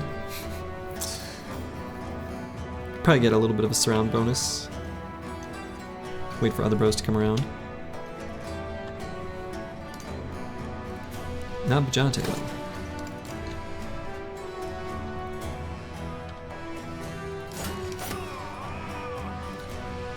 Dodge is a good perk. Enemies with dodge. They dodge stuff. Only 1 archer is such a relief. I was scared of getting like 5. Yeah, definitely. Alright, let's put a dog on the mallet here. The mallet's gonna be pretty bad at attacking the dog. So.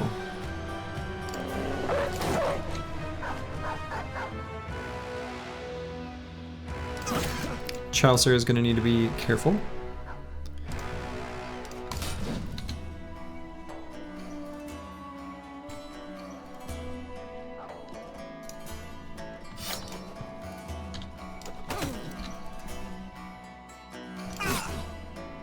Historian almost got something to write home about, but couldn't quite. Yeah, dog AI. Dog AI is... Dude, I don't know. I don't know. I don't know. I don't know what that dog just... Like, for as much as I use dogs, they are still so mysterious in what decisions they end up making so frequently. Where I'm like, what are you doing? What is this dog doing and why? I honestly don't know. What the dog doing?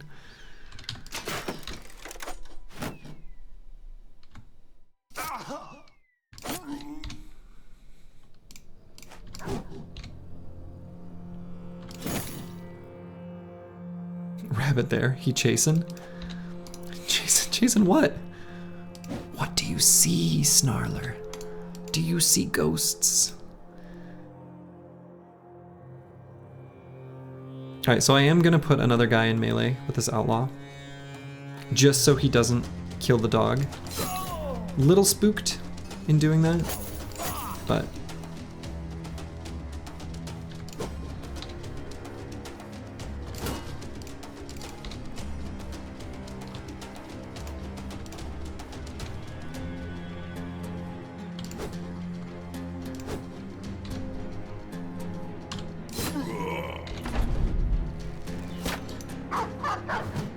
Maybe he sees a flank opportunity. He apparently does, and he's obsessed with it.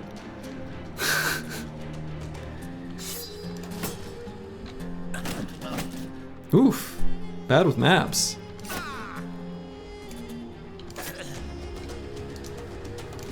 He needs to be careful.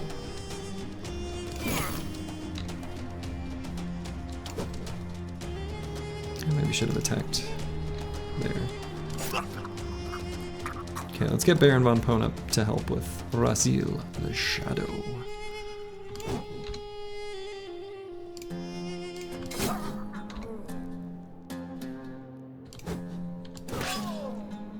Archer has arrows. Dog sees him holding all the sticks.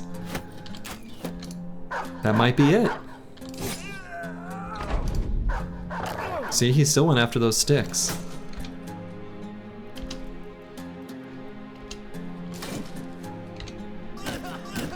Don't you dare. Resale the shadow. Okay, so we're gonna have to rally. Can push the repel here is what we've got to try to do. We failed.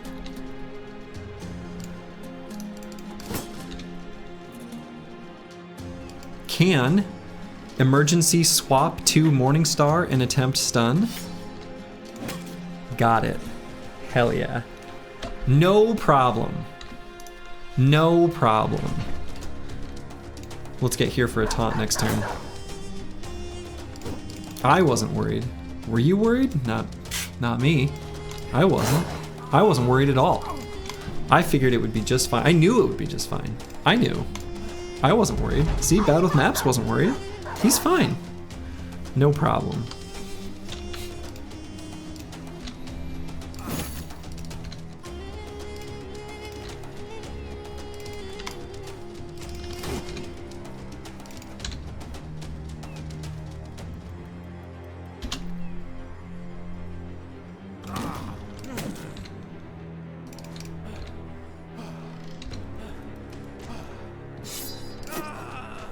We'll dagger him down so that we can get his fancy helmet. Oh my god! What?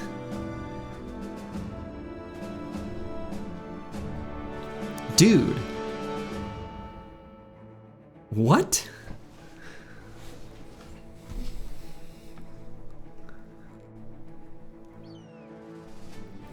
Holy shit. Brock Mad Eyes' defense. 366? Yeah, no fancy helmet. Wow. That's pretty good.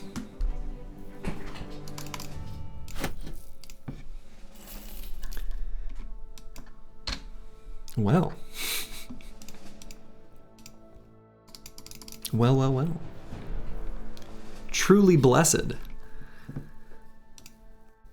Truly blessed this team is.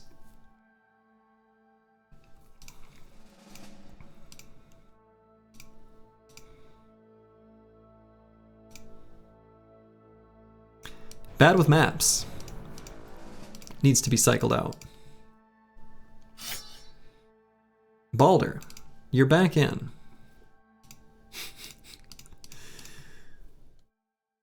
Hey, Eagledub. Yes, the midday Slurgy stream.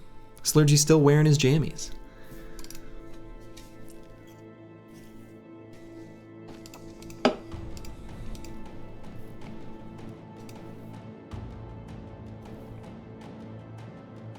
Also, I love that our banner is dumb. That's very funny to me.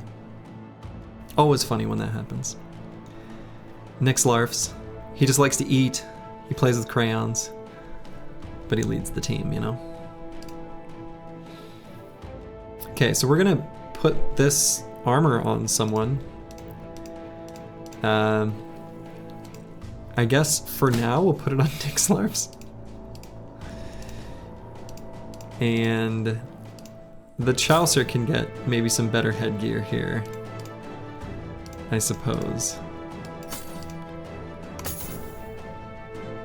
Actually, I don't want something with too much of a vision penalty given his grazed eye socket. Actually, let's give him this for now.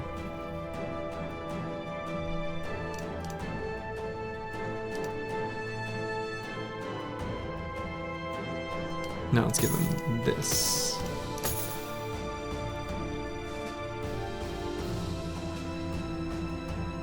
Will he have the stam to rally? Yeah, we don't care. This is like temporary, right?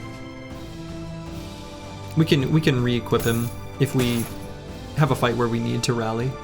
But that is a valid concern that we need to keep in mind, generally.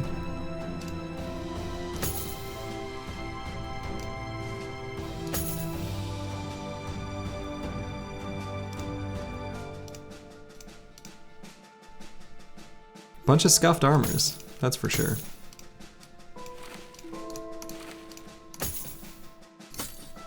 At least across the team in general.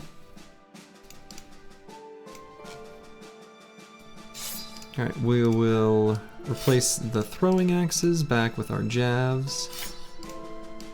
Which is good because we're actually out of ammo anyway.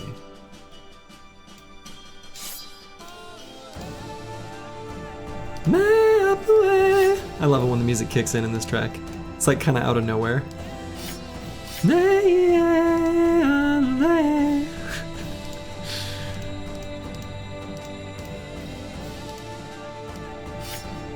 It's pretty good though. Fashion Bros starting early this run, for sure. Though Nixlarfs does look a little bit like, you know how there's like graphic artists kind of have a, or like visual artists, maybe comic book artists, have a thing where it kind of looks like they're leaning forward too much.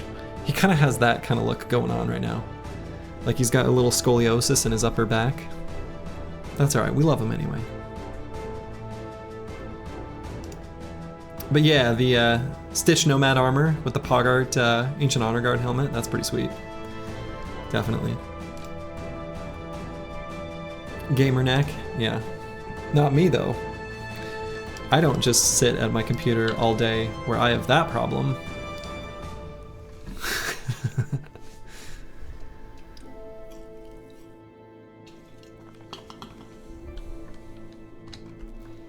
The banner is heavy perhaps. For this team, probably.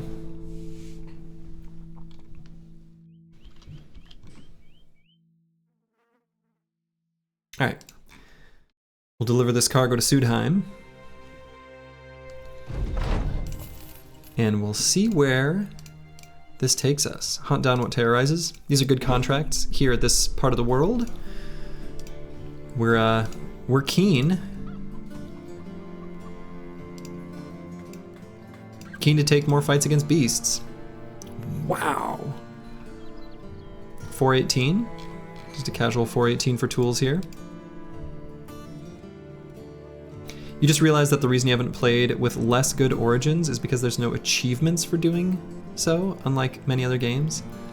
Interesting. I know I've looked at the Steam achievements for Battle Brothers. There are a handful of them that I've never done, that I'm never going to do. I'm not gonna sit and accumulate 250,000 crowns. I don't care about that part. I don't know. Achievement hunting is not my personal interest, really. At least not normally, not with most games.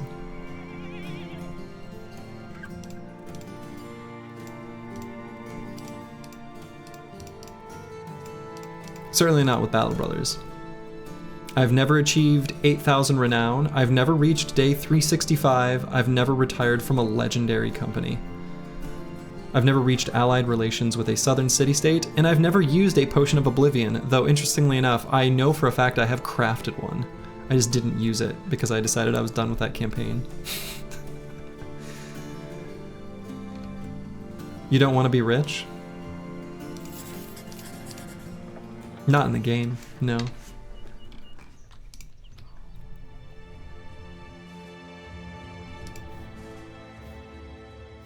That gold achievement is probably for easiest difficulty. I mean, it certainly could be easily done on the hardest difficulty. It would just take forever.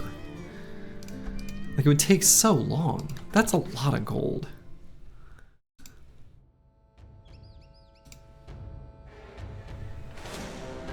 All right, which way are you gonna go, Nachos? You gonna go this way? I'll meet you on the other side.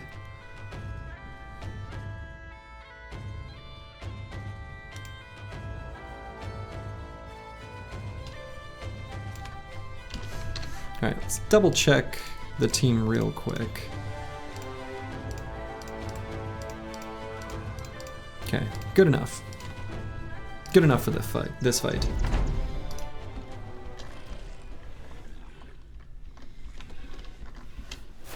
But yeah, the other thing too is like, you know, I'm really interested in the gameplay loop of like increasing my company's strength and the power level and taking increasingly difficult fights and blah, blah, blah.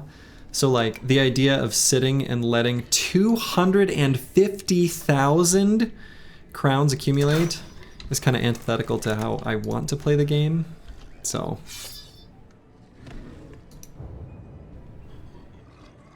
there's an event where going over 30k will have your bros want more pay, which results in them getting the greedy trait if you refuse. Oh, interesting. Kind of makes sense, actually. There's similar ideas in like Total War games, right? Where if you end up being too rich, they'll it'll hurt you in some way.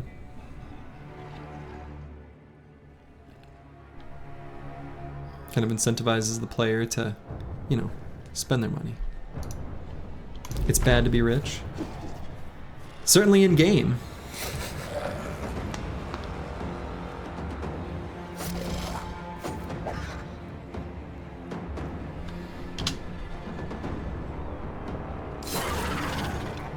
Okay, should be able to get Kristoff in range to defend that corpse.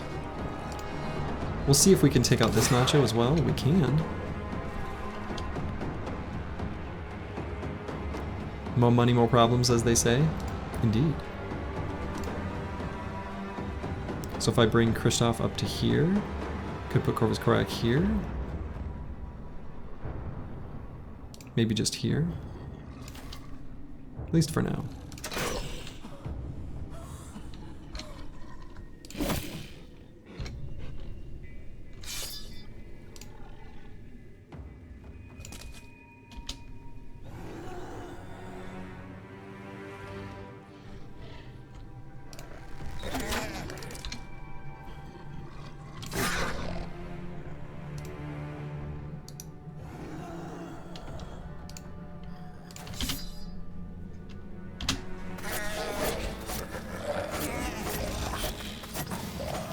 Can taunt prevent eat? That's a great question. If you taunt someone, do you look tastier? Will they just eat you?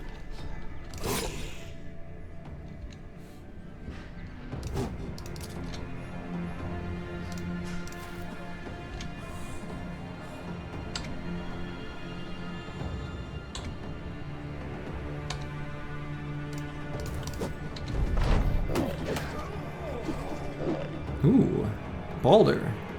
Getting smoked a little.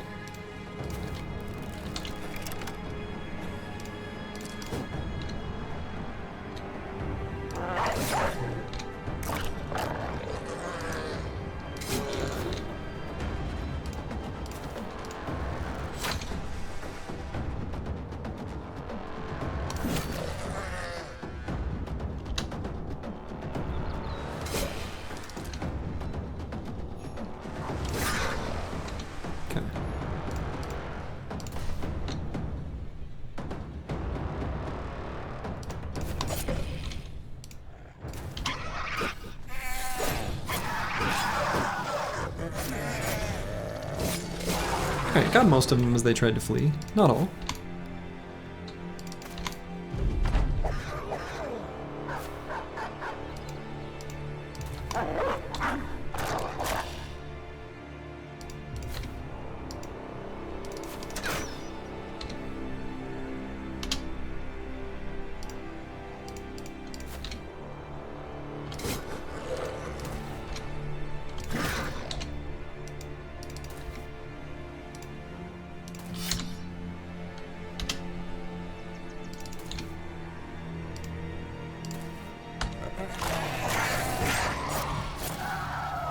Cool.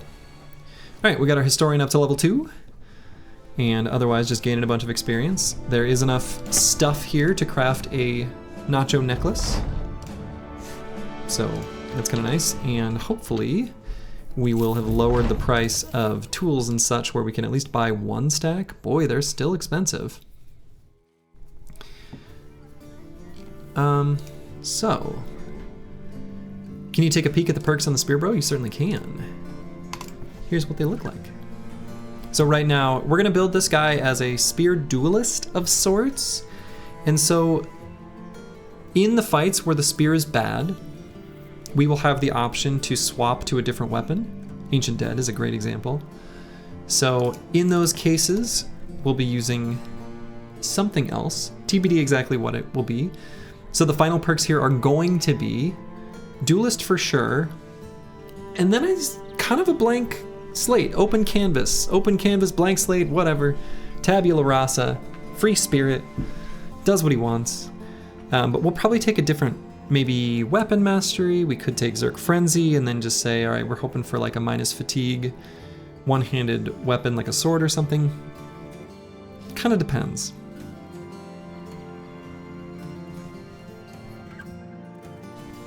So, could grab Fort Mind, even though his resolve is terrible from the perspective of getting multiplicative value, but it does still multiply the bonus that is broadcast by the banner. So, you know, that could be helpful in preventing him from breaking, which is pretty important. So, imagine Shamshur. Oh my god. If we get a named Shamshur, it could happen.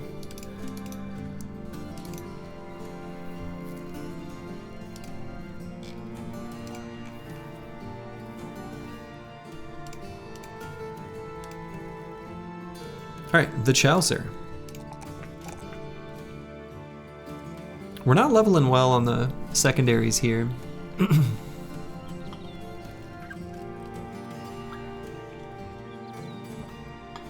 He's huge, imagine his threshold. Yeah, but why injure the enemies when you can just kill them? Imagine Lindworms coming to your citadel this November. Unfortunately, the reality is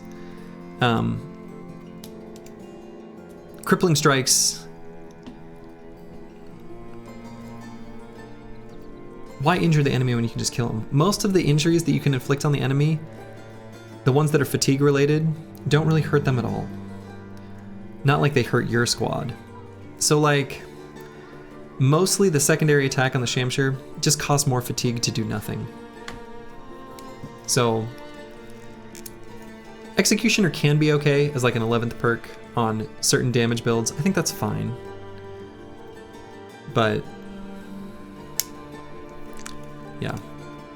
Like Executioner can be fine on like a Cleaver or Catal build. But fine on a thrower, right? So I saw a suggestion to go crippling strikes and a named one-handed flail. Haven't done the math on it though, but the injuries are a lot better.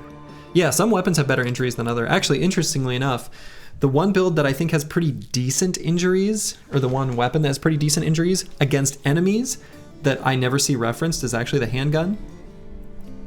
The burnt face in particular is really good. In fact, we had someone with a burnt face earlier. Anyway, the Chaucer. Initiative is, so 5 initiative is 75% of a range defense and melee defense. So it's not terrible. I mean, I could take fatigue. It sort of depends on what weapon we end up getting, whether I would have wanted that or not. Crippling's only good if you want to set up Executioner. Yeah, I mean, I guess. They do pair well together, sort of, but against what? Like, what enemy are you doing that for, is kind of the question I have. And by the time you've injured an enemy, you know, it's generally speaking in your best interest to just like finish off those enemies who are already injured, to remove them from the battlefield. So the injuries end up doing nothing most of the time. On holds, I mean, yeah, fair. Like, there are some enemies, so I was asking a hypothetical that does actually have valid answers, but there are other tools to deal with those enemies.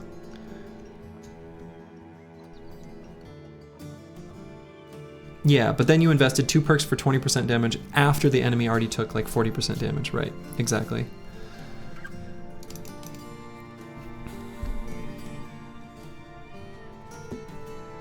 Alright, I guess I'm gonna take the initiative here. It feels dumb, but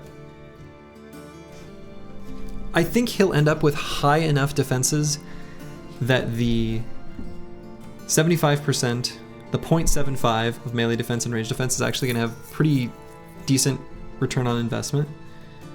Good enough anyway. Better than pumping the secondaries a little bit. Chosen, maybe an unhold, but you'd rather have them dead than injured. Exactly. The other thing about Chosen is, like, at least for me, based on the way I build my companies with the dedicated Spear Bros, I've never thought of Chosen as a threat, like, at all. Like, a lot of campaigns where I build Spear Bros, and that's probably what we'll do next. I just head up north and I just clear the map of barbarians. Because with spears, they're a lot easier. Like, a lot easier. So, because they just don't have the tools to deal with Spear Bros.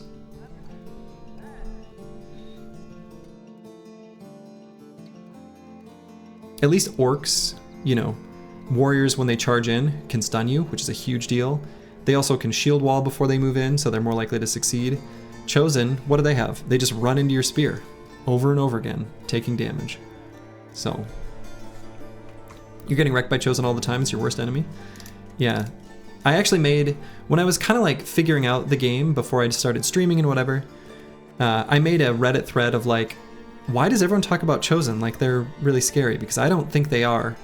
Like, it's not like they're not a threat. Like, they are. They're a tier 3, they're a high tier enemy, just like Ancient Honor Guard and whatever.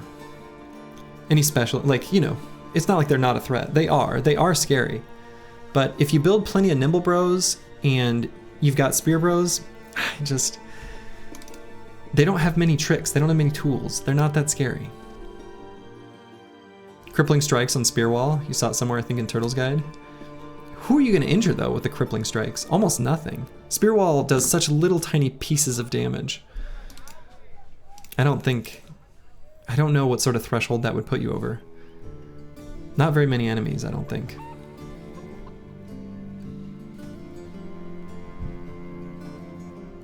Alright, so let's grab, I think, Colossus on the Chaucer here.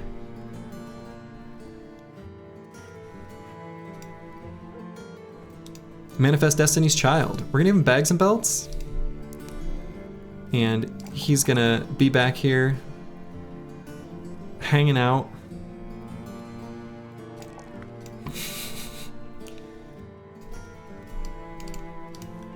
He's gonna sit out now. We just needed to get him to level 2 so that he can eventually read the Black Book.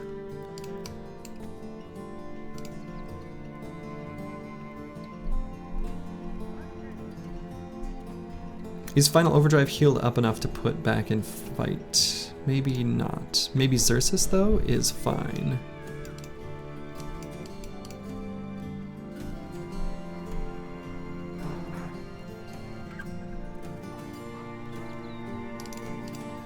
Yeah, I am surprised by all of the excitement being expressed over Crippling Strikes here. It's just not a good perk. It's one of the worst in the game. It's one that I'm probably never going to take in this whole run series. And I've taken Rotate. I may even take Footwork. Just you wait. Could happen. But I'm never... Executioner is like a maybe. Crippling Strikes is just a no.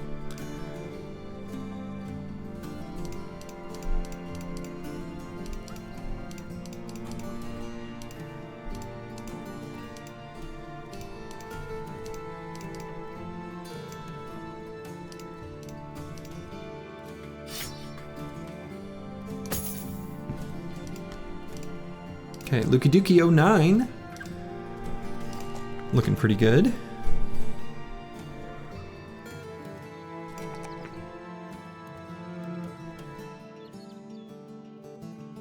Let's see, should I grab Resolve here?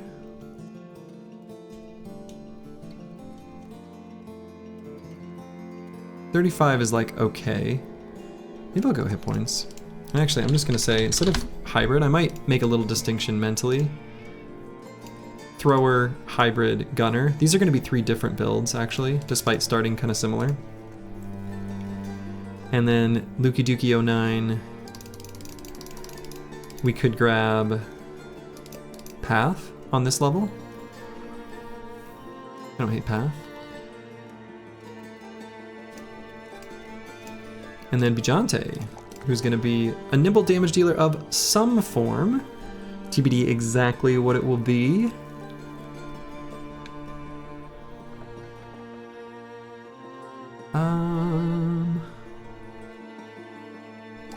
Maybe should grab +3 in hit points, but let's just grab a little resolve. And let's grab 9 on this level. Alright, so I'm gonna grab 1 stack of tools and need to decide where to go. So I think what I want to do, big picture, is head north. That Mercenary is a Catal Dream Bro, probably true. But Catals are only, in my opinion, okay unless you pair them well with a Mace and Shield Bro or into a Mace Fatigue Neutral. And it's a little harder to coordinate that with the dedicated spears. And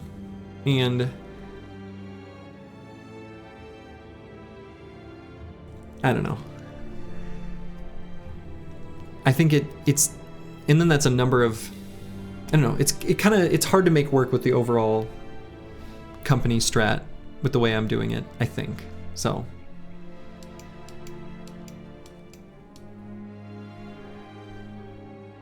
Oh, a 2-handed mace? Yeah, you're either injuring on the first hit or, I mean, don't worry about crippling strikes. Honestly, if you just pretend it doesn't exist, you're not gonna miss out on much.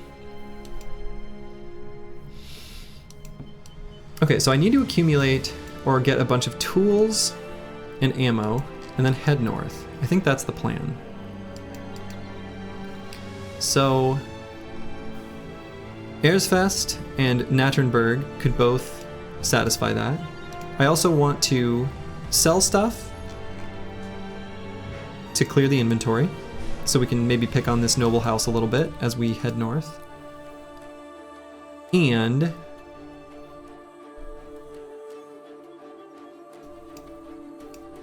I'd like to craft things, but I guess that's all the way down in Al Hazif.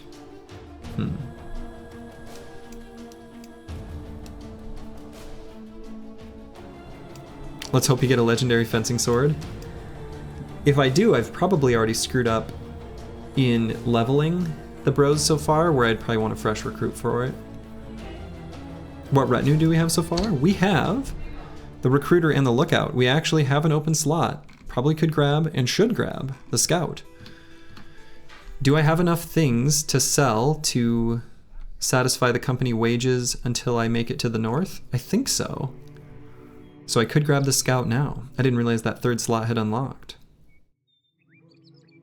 Maybe, hot take of you maybe, but I think fencers are trash when not famed. Oh god, that's not a hot take, that's just true. I think even with famed items, they've got to be pretty damn good. And if I build one, I'm gonna do it in a way that will upset everyone. I can tell you that confidently, because there is a perk that everyone's gonna consider mandatory on fencers that I am not going to take. I think I said that previously, but if I didn't, 100 imaginary slurgy dollars if you can name it. But there is one perk that everyone's gonna take on their fencing dude that I would never bother with. Does it start with an R? It sure does. But I guess also bullseye. That's true. I wouldn't take bullseye. Sure hope it's not relentless. No, I would definitely take relentless. Ancient Dead southeast of here. I guess it doesn't say Ancient Dead, it just says Undead. It's obviously recovered. It's recovered. We do also know that west of Sudheim, they say in the hills, there's zombies walking the earth again, so that's got to be like just literally right here. It was from yesterday from a tavern rumor. So I'm going to leave just enough stuff to craft one Nacho necklace, and I'm otherwise going to sell basically everything, get as much money as possible so that we can buy as much. Sell them out? Yeah, screw it. Let's see. Like 3 days of wages is probably okay. Yeah. Okay. There would be a bird. I see the bird. I am kind of interested in having a bird for deserters. Like actually, like unironically, but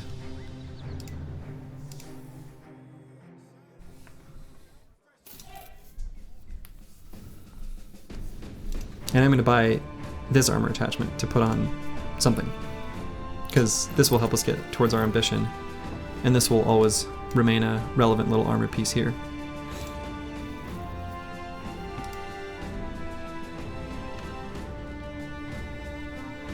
And we would like to buy a Saleh, but we're just a little too poor. All right, so we know that there's zombies probably right here.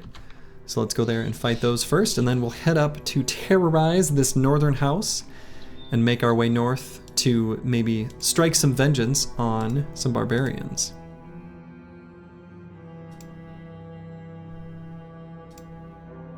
There it is, Forsaken Hut. I don't remember the name exactly, but Sudheim did say zombies, Forsaken Hut west of here, full of adventure, blah blah blah.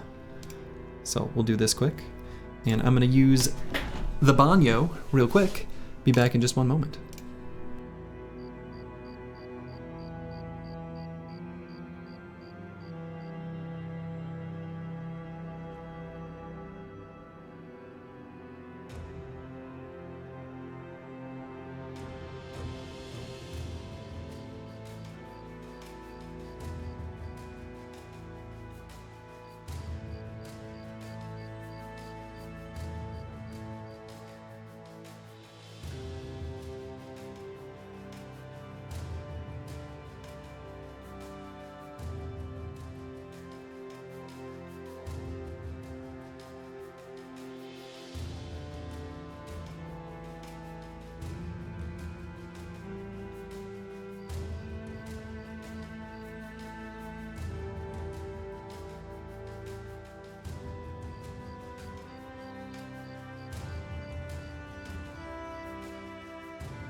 I have returned. Let's fight some little zombies. Wiedergangers. Was that close? Who knows? Wiedergangers. Wiedergangers.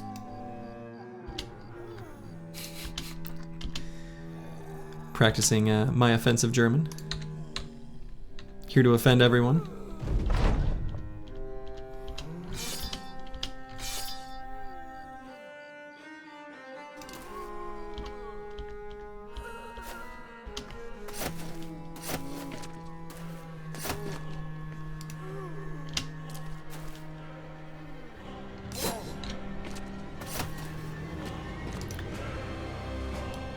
Slurgy, I think we need to ban the phrase crippling strikes in this chat. Yeah, but like, if I ban it, then how are we gonna dunk on it? Right? This is tough.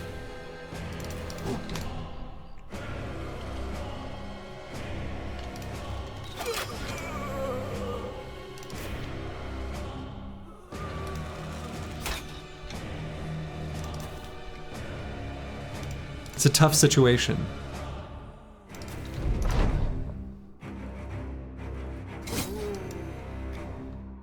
Crippling Strike's the worst perk in the game? No, actually, the worst perk in the game is probably gonna be Bullseye.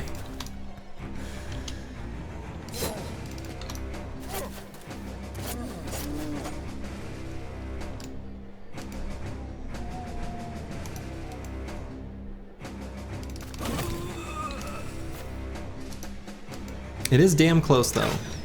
That's true.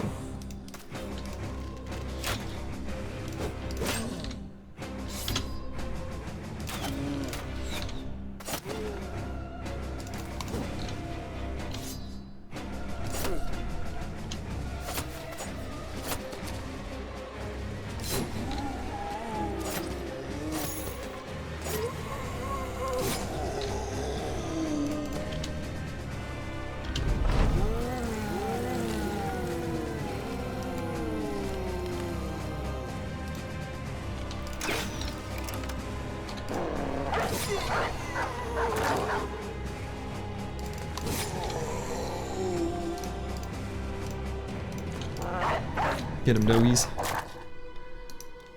Bullseye, damn it, but you noticed it after the first playthrough. Yeah, I mean, it's okay. Don't, here's the deal. I think almost everyone, their first time playing this game, unless you went in, you know, trying to learn about the game before you even started, probably took bullseye on all of your, you probably built archers and you took bullseye. Almost for sure, right? That's okay. Don't feel bad. There's no way you could know that.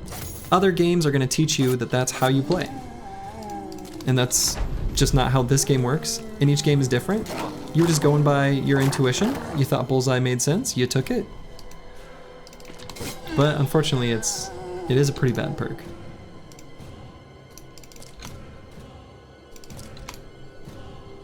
It's funny how every new player gravitates to bullseye archer builds. Yeah, I mean, it's a very natural thing to do, right?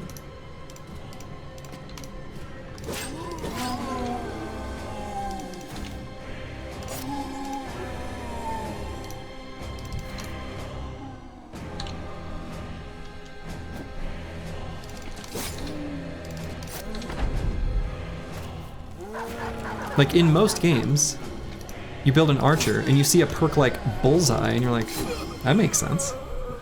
So, yeah, usually games don't allow miss and hit someone else. True. That is pretty rare. So yeah, it's just your intuition in any game, right, is gonna mislead you at least to a point. Okay, we got a padded kettle helmet. That's kind of cute. We like that. Handy helmet to have.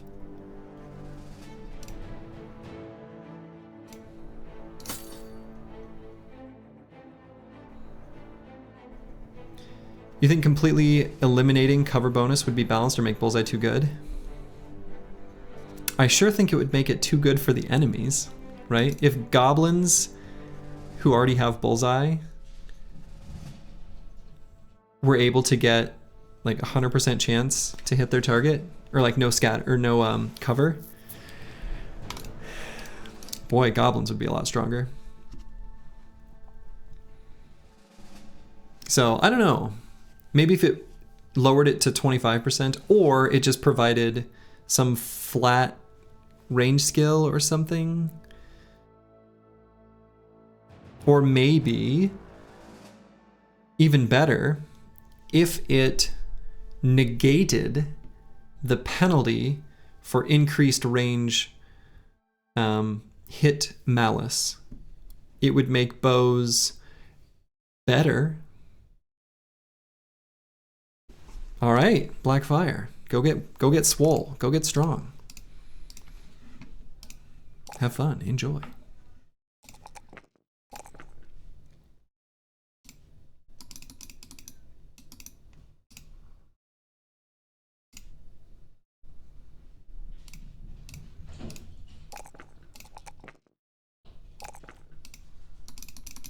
Okay, XJI 8, Nimble Online. Get Colossus, yes, indeed. Colossus IRL. Okay, I'm gonna connect up to the road network here just to see if there's any either caravans to disrupt or just, I don't know, make sure that this is just a regular road. All right, peasants and mercenaries. And we're gonna pass by Hohenfesta. This could be, you know, an opportunity to fight a noble army. We'll see. If it's small, we can fight it. If it's big, we probably can't, but... Okay, there's 2 of them. Alright. Some footmen, some billmen, an arbalester, a few war dogs. Some footmen, some billmen, an arbalester, a few war dogs. Okay, so these are the exact same. I don't need to have these here.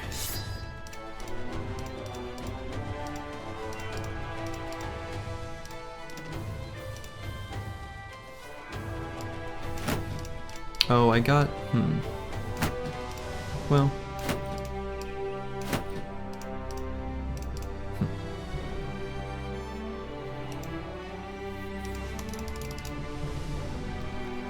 Your preferred solution is to roll bullseye into bow mastery?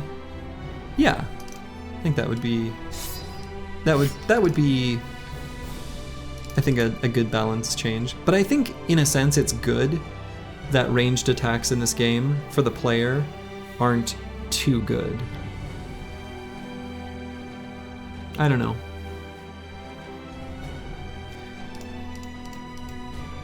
Maybe I think that's true.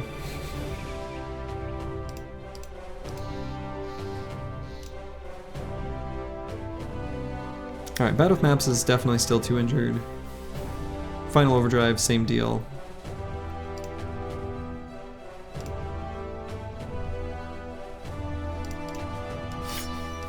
Let's make sure Baldur's got dagger.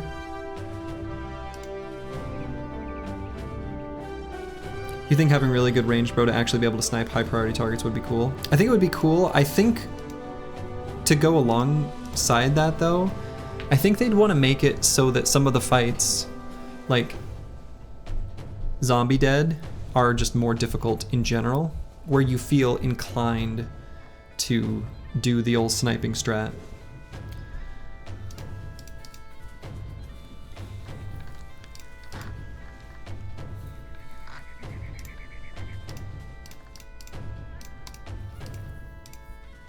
Okay, so I think this is like a scary but doable fight. I have a feeling we'll get scuffed enough after doing 1 that we won't be able to do 2 of this exact same fight. But we should be okay to do 1 of this fight.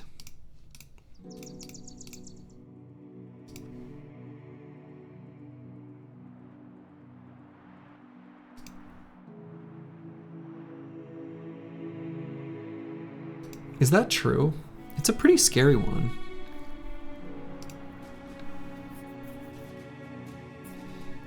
And our best bros are kind of out injured. We've got a few trainees.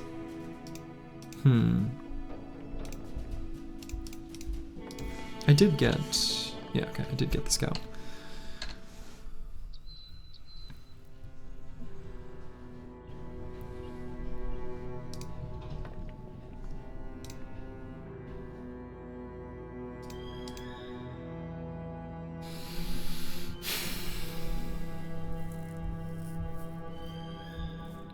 Yeah, I think this is an okay but somewhat scary fight.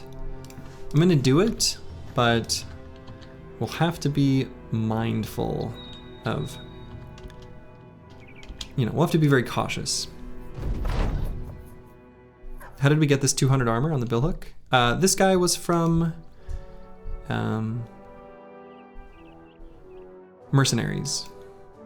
We got ambushed by mercenaries when we were just trying to deliver some cargo.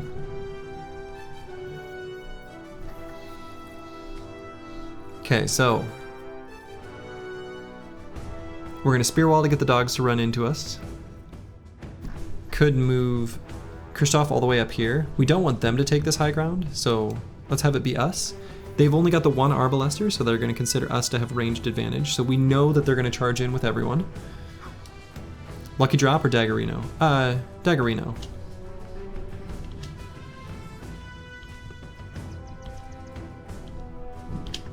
Okay, so we'll get Christoph here. Spear wall.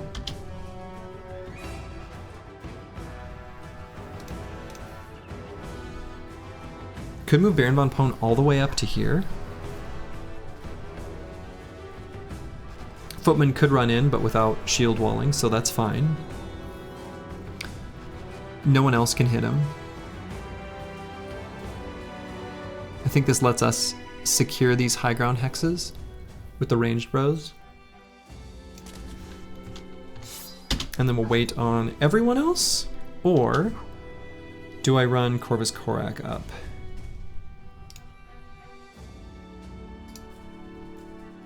Where's this Arbalester gonna shoot? Probably right there.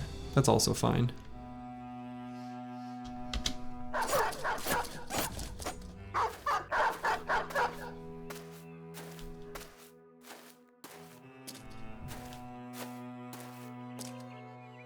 Okay, I think this works for me.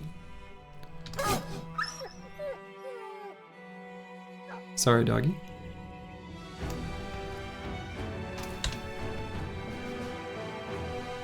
Mortimer Drox got really low fatigue to use, so we're not going to have him bother taking a high ground hex just to be able to throw once per turn. We can get Randodeer lurking in the chat up to here. Maybe better to put XJI 8 up there considering he's got Nimble, because it's a somewhat dangerous hex. So we could go here and get an attack. I think I like that. So let's go ahead and move up here and occupy this hex.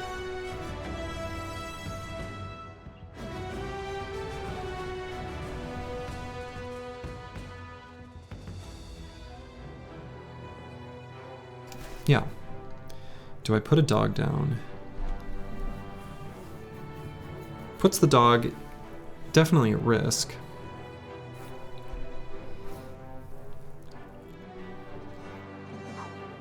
I think given the amount of reach weapons I have, and the fact that this weapon is going to kind of suck against the Warhound, I think is a risk I'm going to take.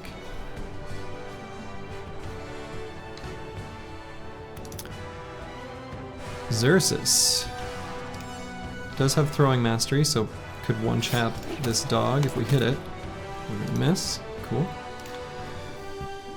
Lukey Dookie has the Shamshir, not the best at using it. Kind of a spooky hex to take, but it is high ground hex, so it's not too bad. Maybe better would be to let the banner have it. So let's really focus on this war dog. Okay. Baron von Pone is... well, maybe in some risk. Corvus Corak we could have move up here.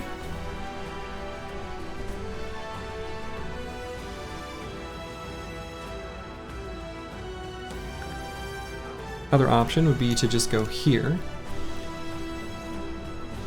Baron von Pone, let's see, did I give him... yeah, he does have the heater shield. So we'll definitely pull that out next turn. I am worried about these billmen. But as long as he holds the spear wall and doesn't let anyone else get in except for this war dog, I think he'll be okay.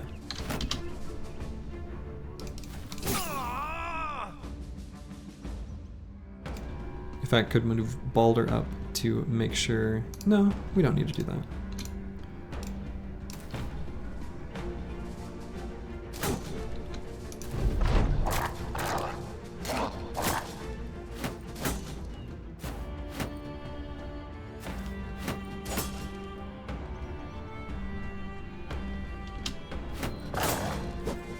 Wow. Moved out of zone of control and into a spear wall. Succeeded on both rolls.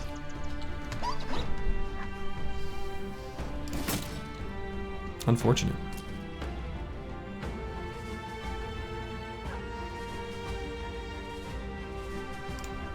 So do I go here just to attack it? I also have the option of Bijante doing that. So I could put a dog down here. Maybe I wait till the end of his turn to do it though. Just so it doesn't get in the way of a hex maybe I want to take, you know? Alright, definitely gonna attack this guy. He's in a spot he needs to be punished for.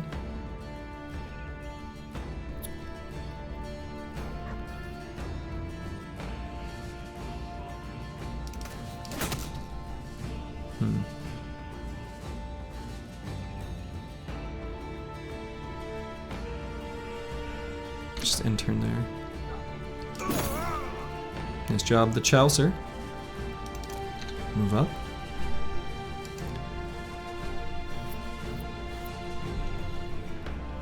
Could attack, then pull out the shield. I honestly think he's durable enough. Let's just attack twice there.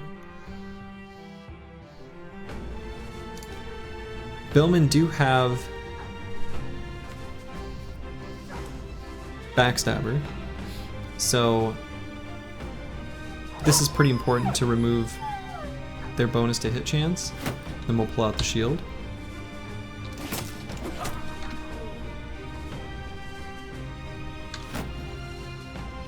We want to prevent damage onto this spear bro as much as we can, so taunt does something counter. Increments.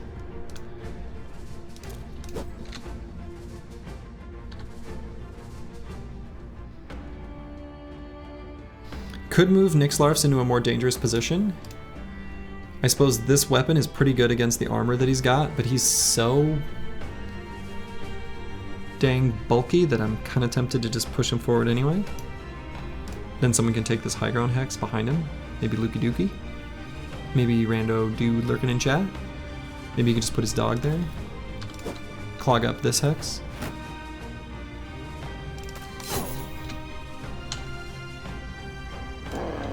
The dog will probably move up to there. Nope, who knows what the dogs will do? No one knows.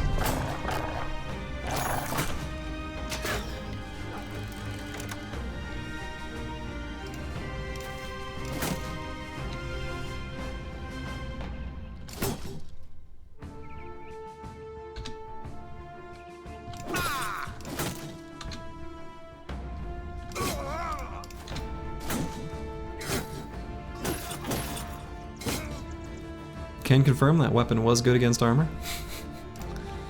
Alright, let's get the Chaucer in here. Let's see. Dang.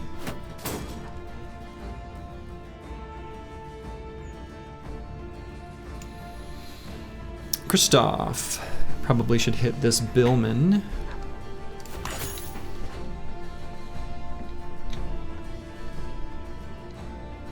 Baron von Pone, let's just shield wall.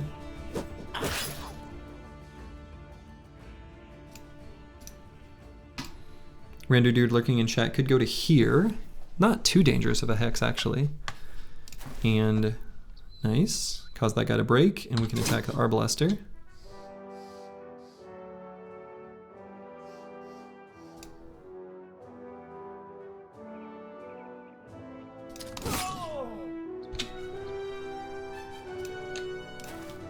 Lukey Dookie on the high ground.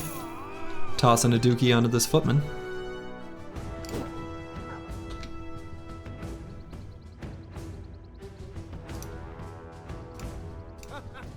Taunt this Billman.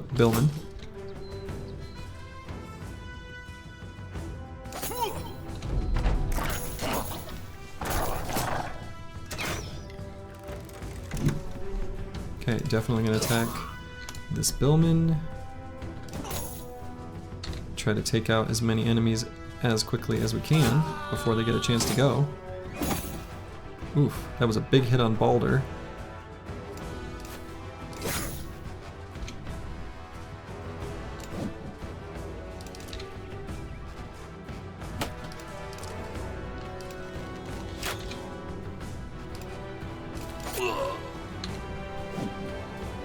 Okay, really important that that one missed. Really needed that one to hit. Balder is traumatized already. Let's not make this even more traumatic for him. Could move Lukey Dookie down with his Shamshir, but I think we'll get more mileage out of just the bow. Let's do an aim shot here. Nice. Yeah, take that, trying to riposte against me.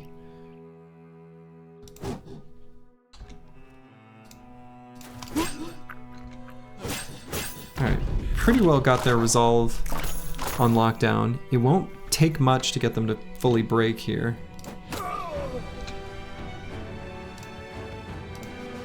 So any opportunity to just give them resolve checks by moving into melee range, or taking out an enemy completely will be good.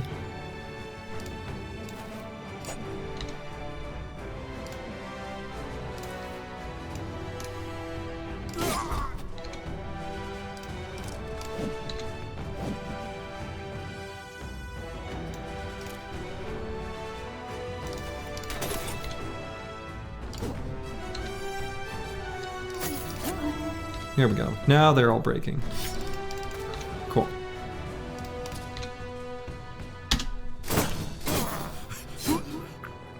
And now we just clean them up. Run them down.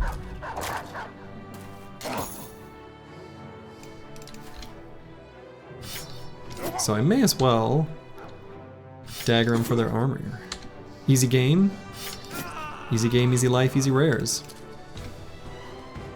As many a Dota player have said.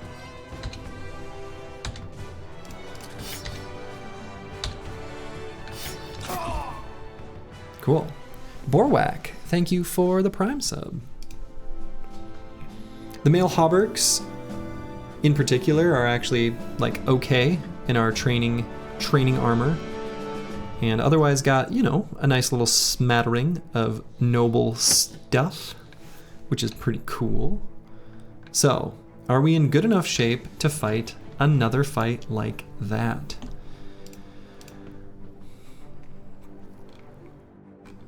Baron von Pohn's gonna need an armor swap. We've got one handy. We probably need more than just one.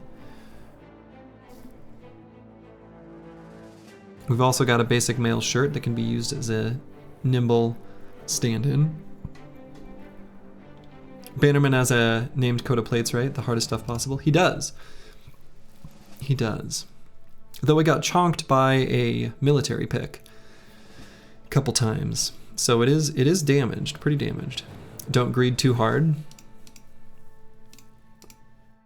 Am I capable of that? Don't greed too hard? What does that even mean?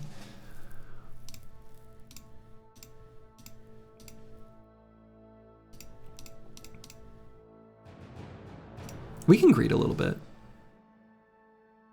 Did we pay for this plate with lives or not? No, no lives were lost in the acquisition of the plate armor. Not one.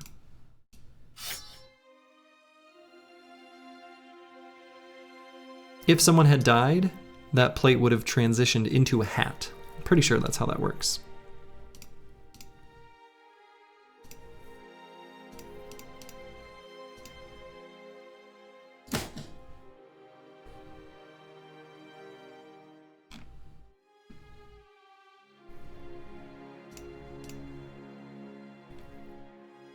Okay, we can put heavier armor here, even if it's...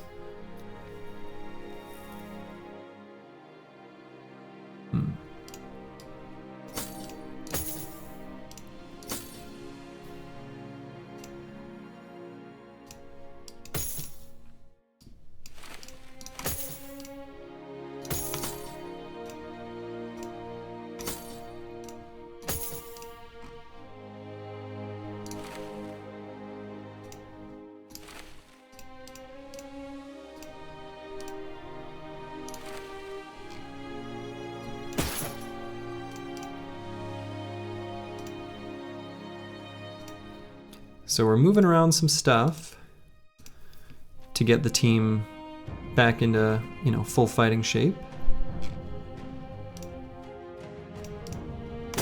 This guy will put him at 44% nimble.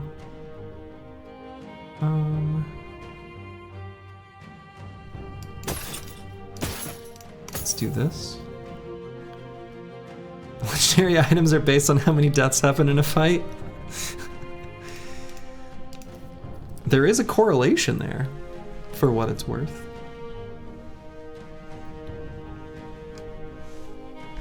These poor fellas need a rest? Yeah, we need to put the enemy army to rest. Exactly. Exactly.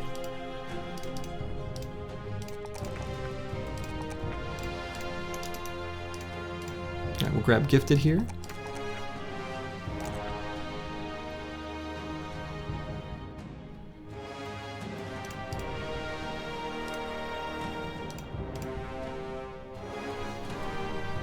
We can replace the Ancient Bladed Pike on a bill hook here for Rando Dude lurking in chat. I think that'll be a better weapon for him, for sure.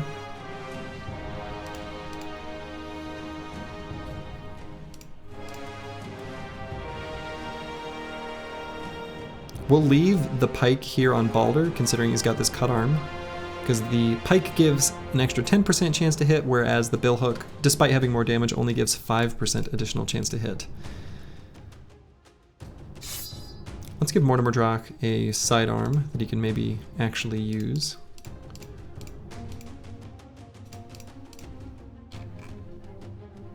So, and actually, what I'm going to do is move these armors over here to repair.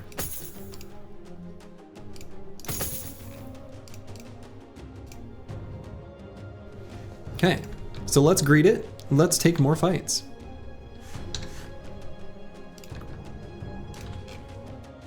Tis the Slurgy way. All right, we've got, let's see, do I have Pathfinder? Haha, I do. So Baron von Pone will be able to skip forward onto this high ground. If he didn't have Pathfinder, he wouldn't have been able to do that because he would have been at 3 AP and would not have been able to spear wall. So we've got more high ground hexes we can take advantage of. You love to see it. So we're gonna go here, spear wall, here, spear wall. And we'll just wait on the rest of the crew.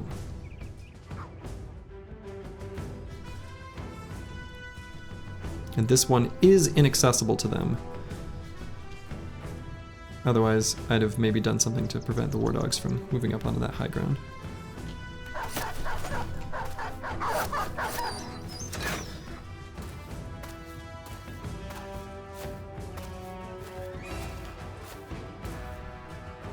Okay, they're very concentrated on the bottom here.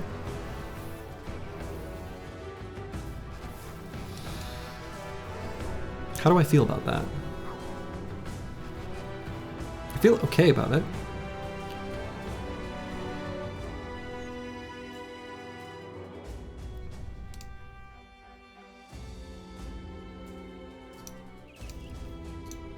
Especially since I could put XJI8 up on this high ground hex.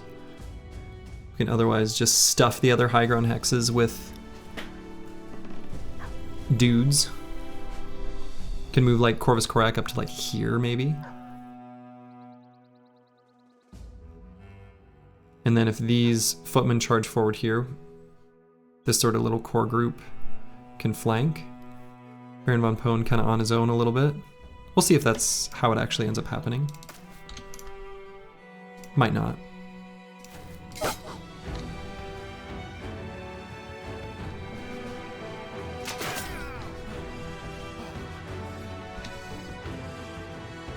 Punctured lung. Definitely causing some difficulties for for Mortimer Drock.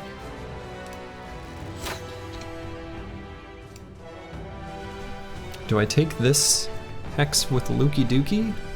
I don't think so.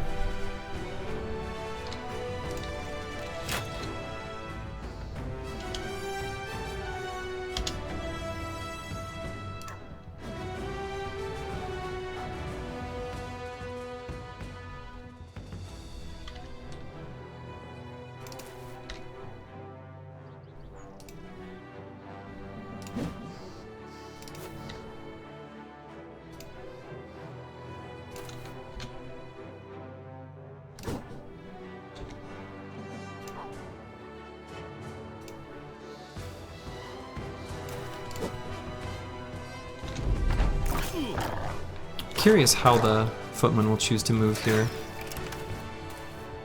Okay. I wondered if they wouldn't go this way because of the high ground hexes, but it probably would have been smarter for them to just push in. I don't know about up here. I don't think that's in their best interests. But what do I know? I'm their enemy.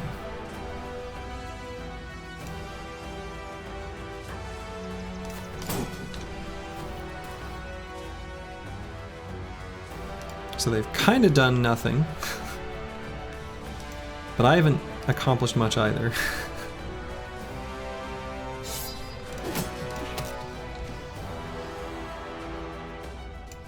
Do I put Lukey Dookie up on this high ground?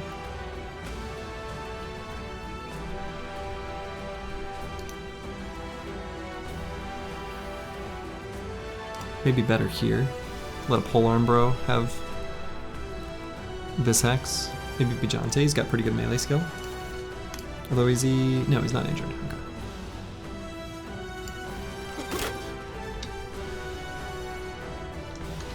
Definitely gonna shield wall here on Corvus Korak.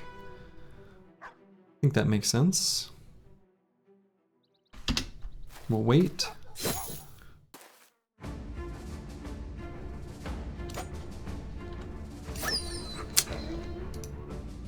Wanted to move down from that hex. Boy, we're missing these dogs a lot.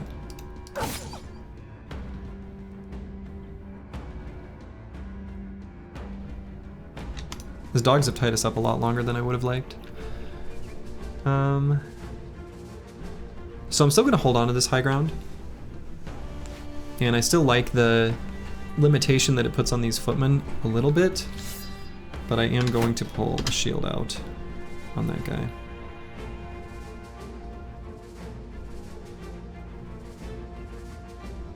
Could actually attack and then back up too here.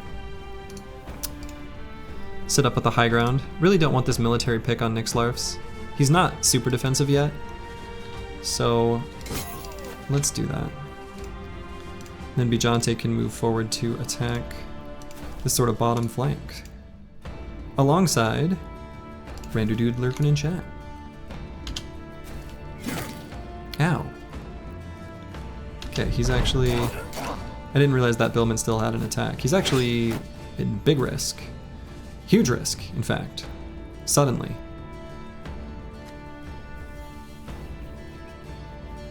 Rando Dude lurking in chat is at huge risk of dying here. Ruh-roh. Ruh-roh router.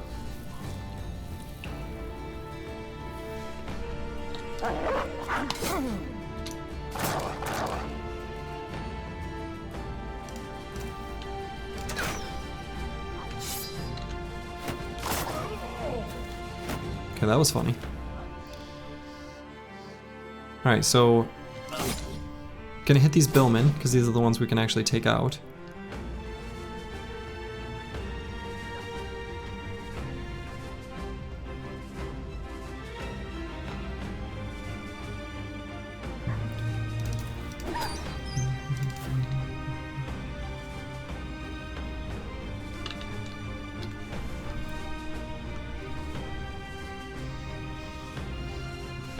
What's my hit chance there?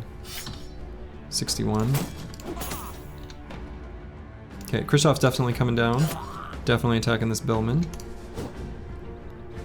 Glad to see the resolve break, but it's probably not enough. Oh, okay. Alright. I guess putting someone in melee range with him was pretty helpful, because then he felt inclined to do a rotate.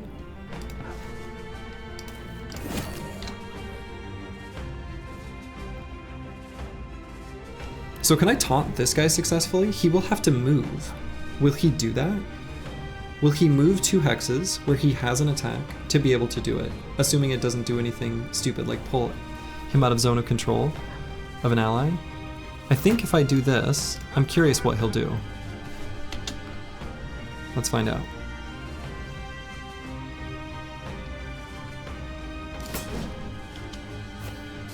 It worked! Taunt does something. Counter. Incremented. You don't think they move to taunt? I mean, I think they won't exit your zone of control. But in that case, because he could still attack that turn, he did.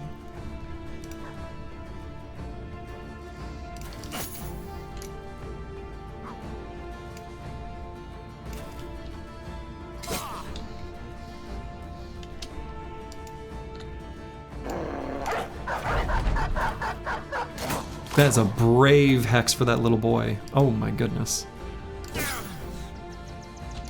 Glad to be wrong. Me too. I actually really had no idea. Rando Dude lurking in chat is still very much in danger though, make no mistake. Huge danger.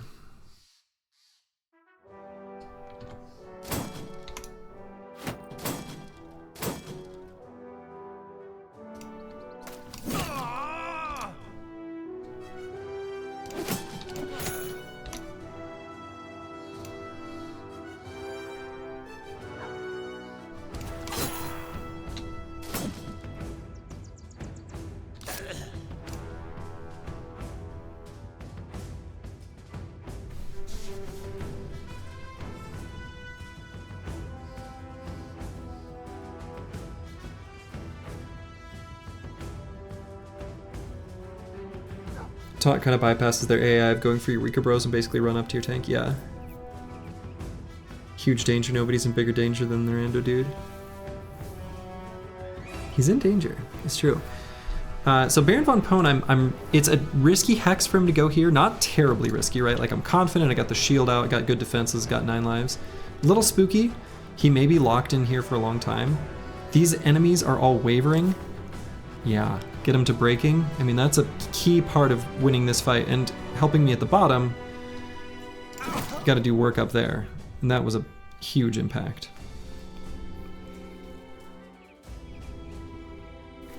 Taunting here is a good idea, I think. We will continue to prevent this Billman. He already moved though this turn, right? What happens if I wait here?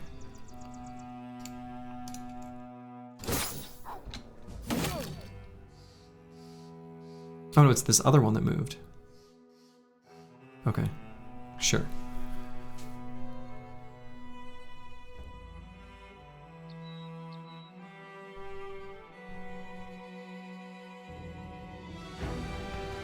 Who can I taunt that will actually make an impact? This guy with the pierced hand and low hit points. I guess I don't have a way of finishing him off, do I?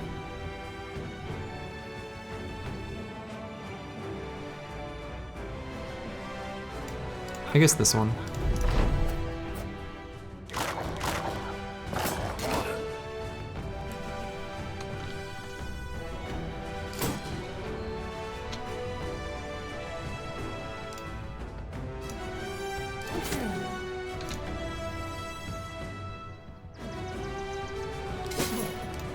Now let's go down here for the resolve check. Nice, got him to fleeing. Baldur's at risk. Hey, look at that.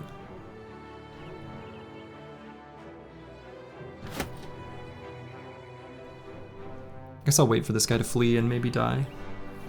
No, I should go for some sort of attack. Let's just Hail Mary it. Okay.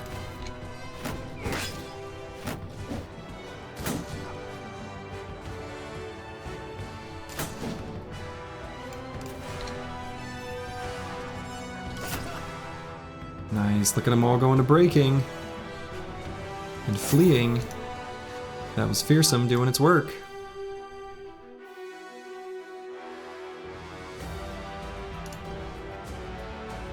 Let's stay here for that guy's fleeing. Taunted enemy won't go around the whole map to go into melee on your tank or is blocked by an obstacle like that bush. They will, however, rotate, I think. Well, in that case, he didn't even rotate. He has Polearm Mastery, right? So this Billman moved up from here to here and attacked the same turn. I think because he was able to do that all in one turn, and he didn't have to run out of enemy zone of control or things like that, that must probably be why he did that. I'm not super confident in all of these things I'm saying. Just sort of speculating still, because I'm certainly no expert. So I do have another taunt. We'll go ahead and do that. Given that he is taunted,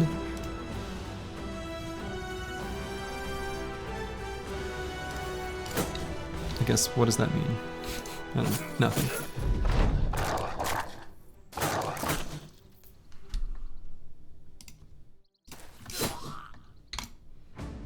That taunt probably saved Rando in chat. I think it did.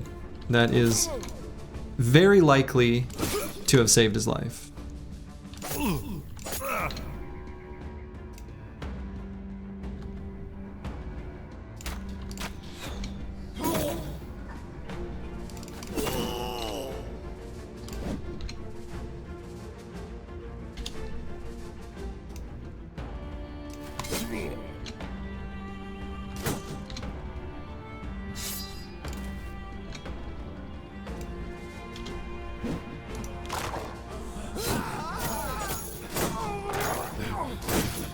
Taunt also saved our Chad in that one ancient undead fight. Yes, it did. Yes, it did.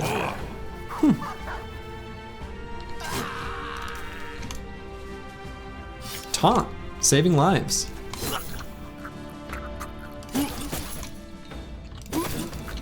Interesting.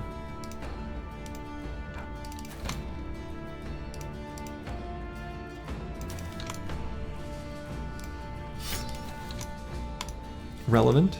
Let's see it. Oh yeah. Oh, very relevant. Good heavens. Look at the time. That is an S tier. S tier meme. Business as usual, indeed.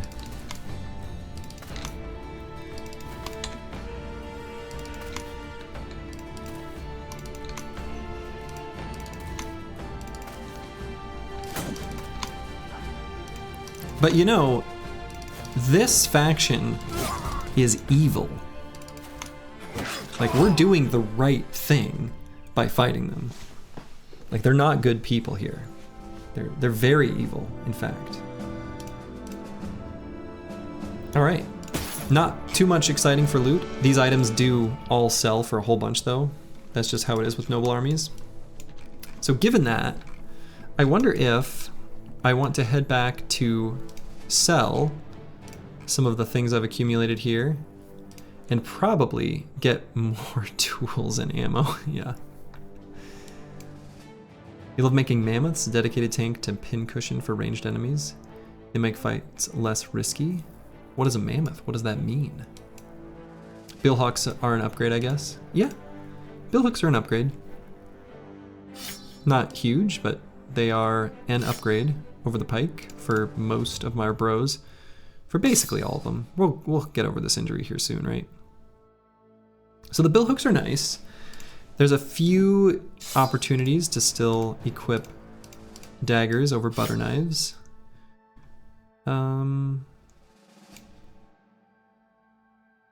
We can put heater shield there. A mammoth is an extinct animal. True. You do know that mammoths, woolly mammoths, were still around when we were building the pyramids? Pretty sure that's true anyway. How many Big Macs are they? I wonder what they tasted like. I bet they were good.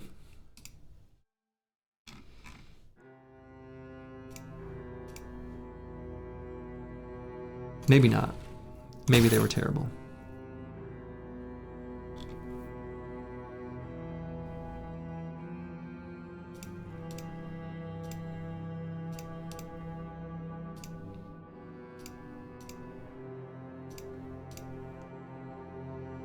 Alright, we can put heavy helmets here.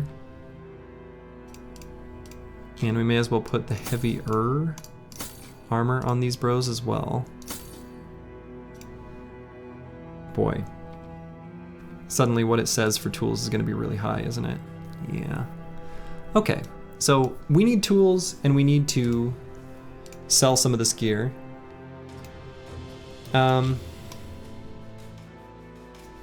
We could head back to Ras Sanan. We could head over to Al Hazif.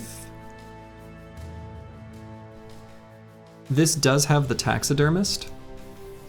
It wouldn't be a bad idea for us to craft the Hyena pelt attachments too.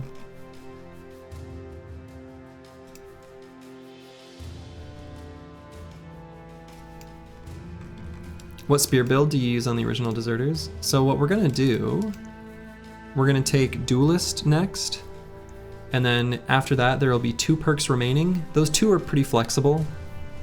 Kind of depends. I haven't decided yet.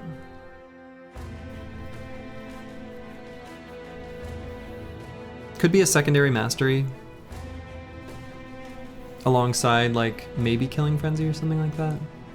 Could be just Fort Mind, because they still kind of need some patching in that regard.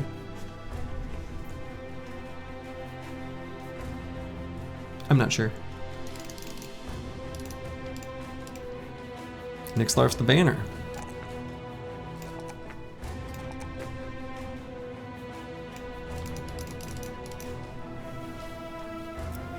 let's see, what perk do I want to go on him next? He's probably eventually going to be nimble, so ignore this heavy armor for now.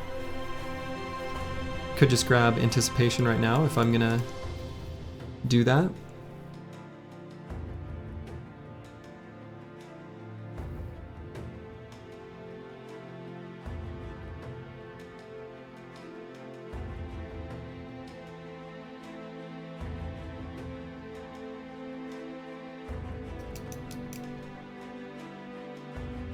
Sure.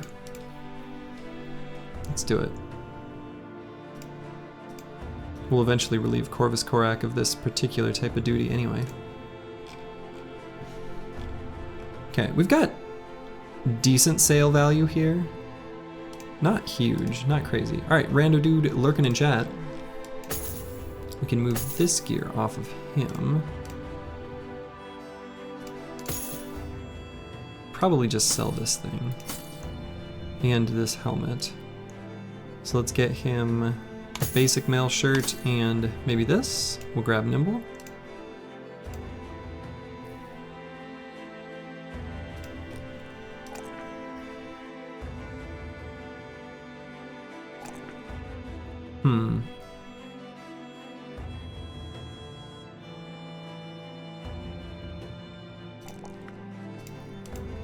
Maybe should have grabbed the 1 in melee attack, considering this is an offensive build, but the 5 resolve is still pretty good. Okay, so definitely need to head down and restock, replenish. Again, we could either head to like Al-Hazif or we could head to Tarwa. I guess they're kind of equidistant, right? Pretty close. We just came from Al-Hazif. Maybe going to Tarwa is not bad. We can probably like really replenish in Tarwa. And maybe from Tarwa we can use that as a staging point to just like head into the wilds. I kind of like that idea. Oh, but I want to craft armor attachments, don't I? Damn. I really do. Okay, yep. We'll head to Al-Hazif.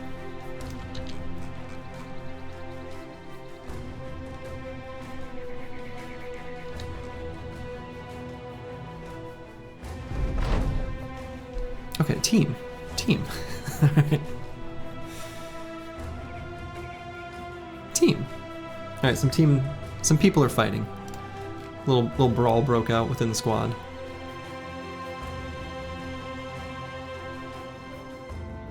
So Colossus gifted Steelbrow Shield Expert Brawny, which he stole from some YouTube. Colossus gifted Steelbrow Shield Expert Brawny Taunt Underdog Battleforge Recover Indom. Not my build of choice. I don't really care for that. But can still be effective as an inline tank. I feel like any build that's going to spam Indom has no business taking Steelbrow.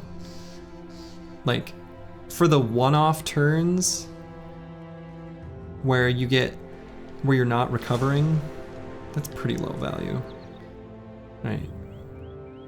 No third partying, but if we see a winner here, oh my goodness.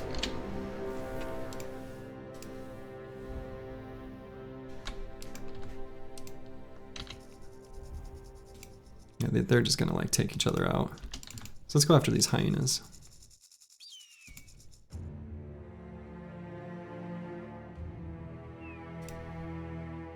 I fought a ton of hyenas this particular run, which has been interesting because we really haven't had the opportunity to make much in the way of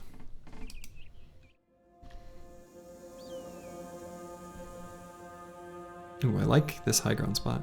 Really haven't had the chance to make much for initiative builds or even bros with dodge, but we're certainly going to have an abundance of hyena pelts.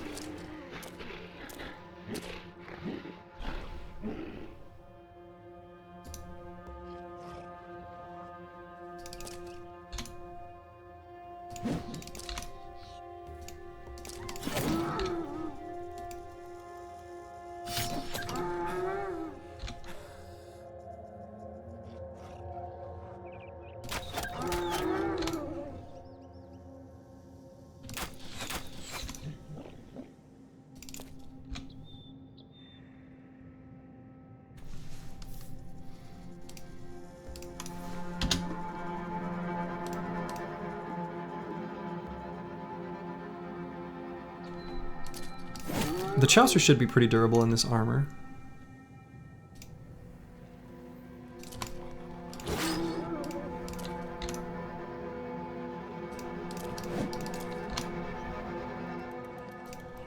Same with Nyx Larfs.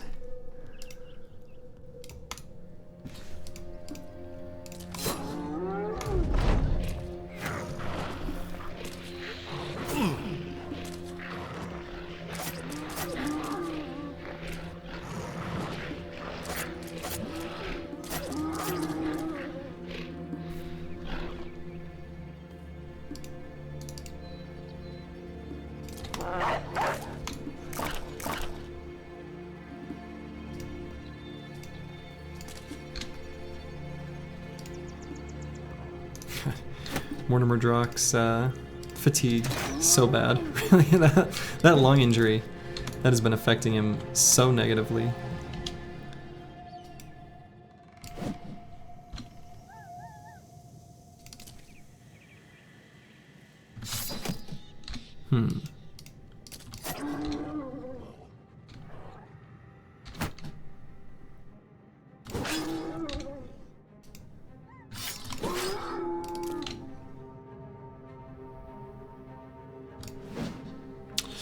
I don't know, Balder missing there is pretty bad, actually. Okay, them breaking Resolve is good. Like, really good. I suppose I don't want to put Kristoff in range of this Raging Hyena.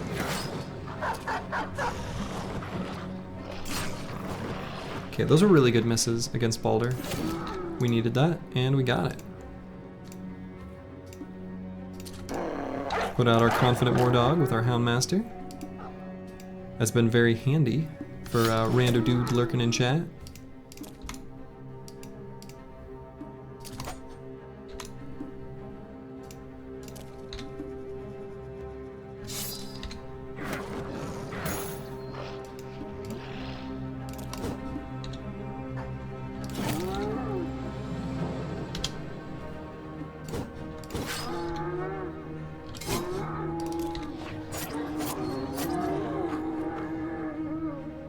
Nice.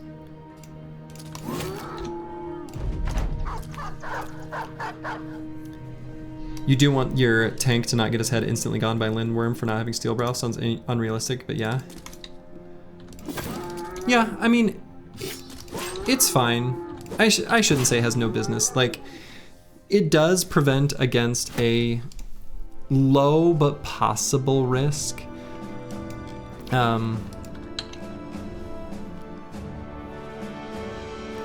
But when you are using Indom, I think this is something that not a lot of people really quite realize. So Indom applies to both damage to armor and damage to hit points, like direct damage, armor penetrating damage, and it does so before the flat mitigation from remaining armor in that part of the formula. So the TLDR of that is that if you are using Indom, if you have remaining armor in your head and you get hit in the head, almost for sure, you are going to take 0 hit point damage. And Steel Brow is only going to multiply after that. So Steel Brow is at a bad part in the formula, and Indom is at a good part in the formula. Steel Brow is only after everything, what's the final multiplier. So if you didn't have Steel Brow, and you took 2 damage with Steel Brow, you'd take 1. So it does almost nothing, even in the cases where it still did something. But if you're using Indom, you're not taking any damage if you get hit in the head, assuming you've got some head armor remaining.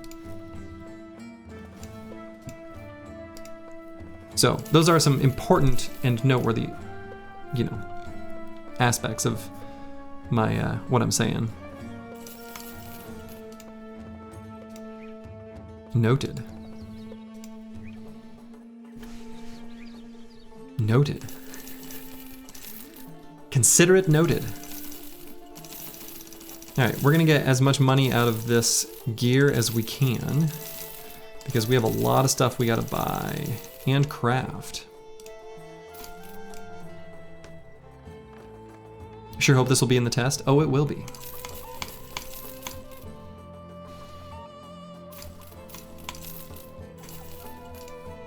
So where does this put us? Yikes.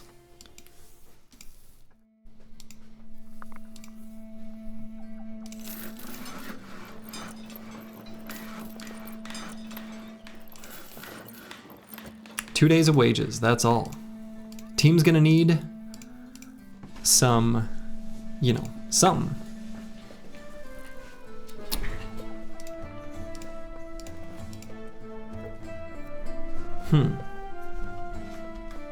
So now we got these Hyena fur mantles. Corvus Korak would do well to have one, considering he's got dodge. Do I want to put it on just a regular leather lamellar armor? I guess so.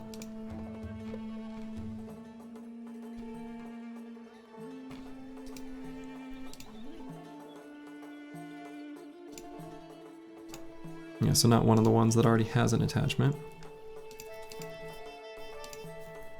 Everything else is so scuffed. Could put it on like a stitched nomad armor and then give him like a 7 durability helmet later. I don't hate that. So let's go ahead and apply one of these. In fact, we can give him this helmet. Puts him at 42% nimble. Oh no, let's give him a padded kettle hat. That'll be better. That'll put him at 41% nimble, I believe. Yeah. Okay. And then Hyena fur mantle. What do I put that on? Got 2 of them. If we end up with a dodged forge, bro, which right now we're not going to, we'd have to recruit another. Unless Final Overdrive did, he'd be okay for it. As I say, in that case, I could put a Hyena fur mantle on a forged piece, and that would be fine.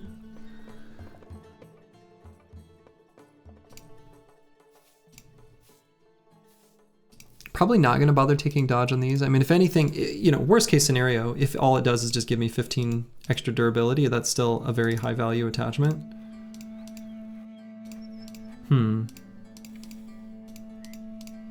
It's a little bit of a feels bad. But I'm just going to do that.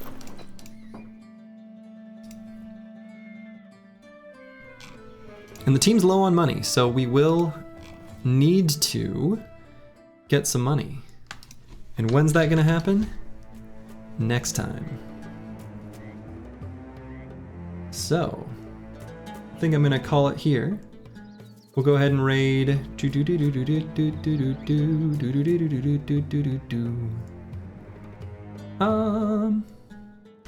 We'll raid one of my favorite streamers. I don't know. Dolphin Chemist. He's playing some sort of like roguelike potion crafting game. Looks fun. And so I'm gonna go be productive with my day. I got a lot of stuff I gotta do. Gotta clean out a basement room that we've kind of let accumulate with just a bunch of stuff. So to all of you, wherever you are in the world, whether 'tis day or night, make it a good one. Ta-ta.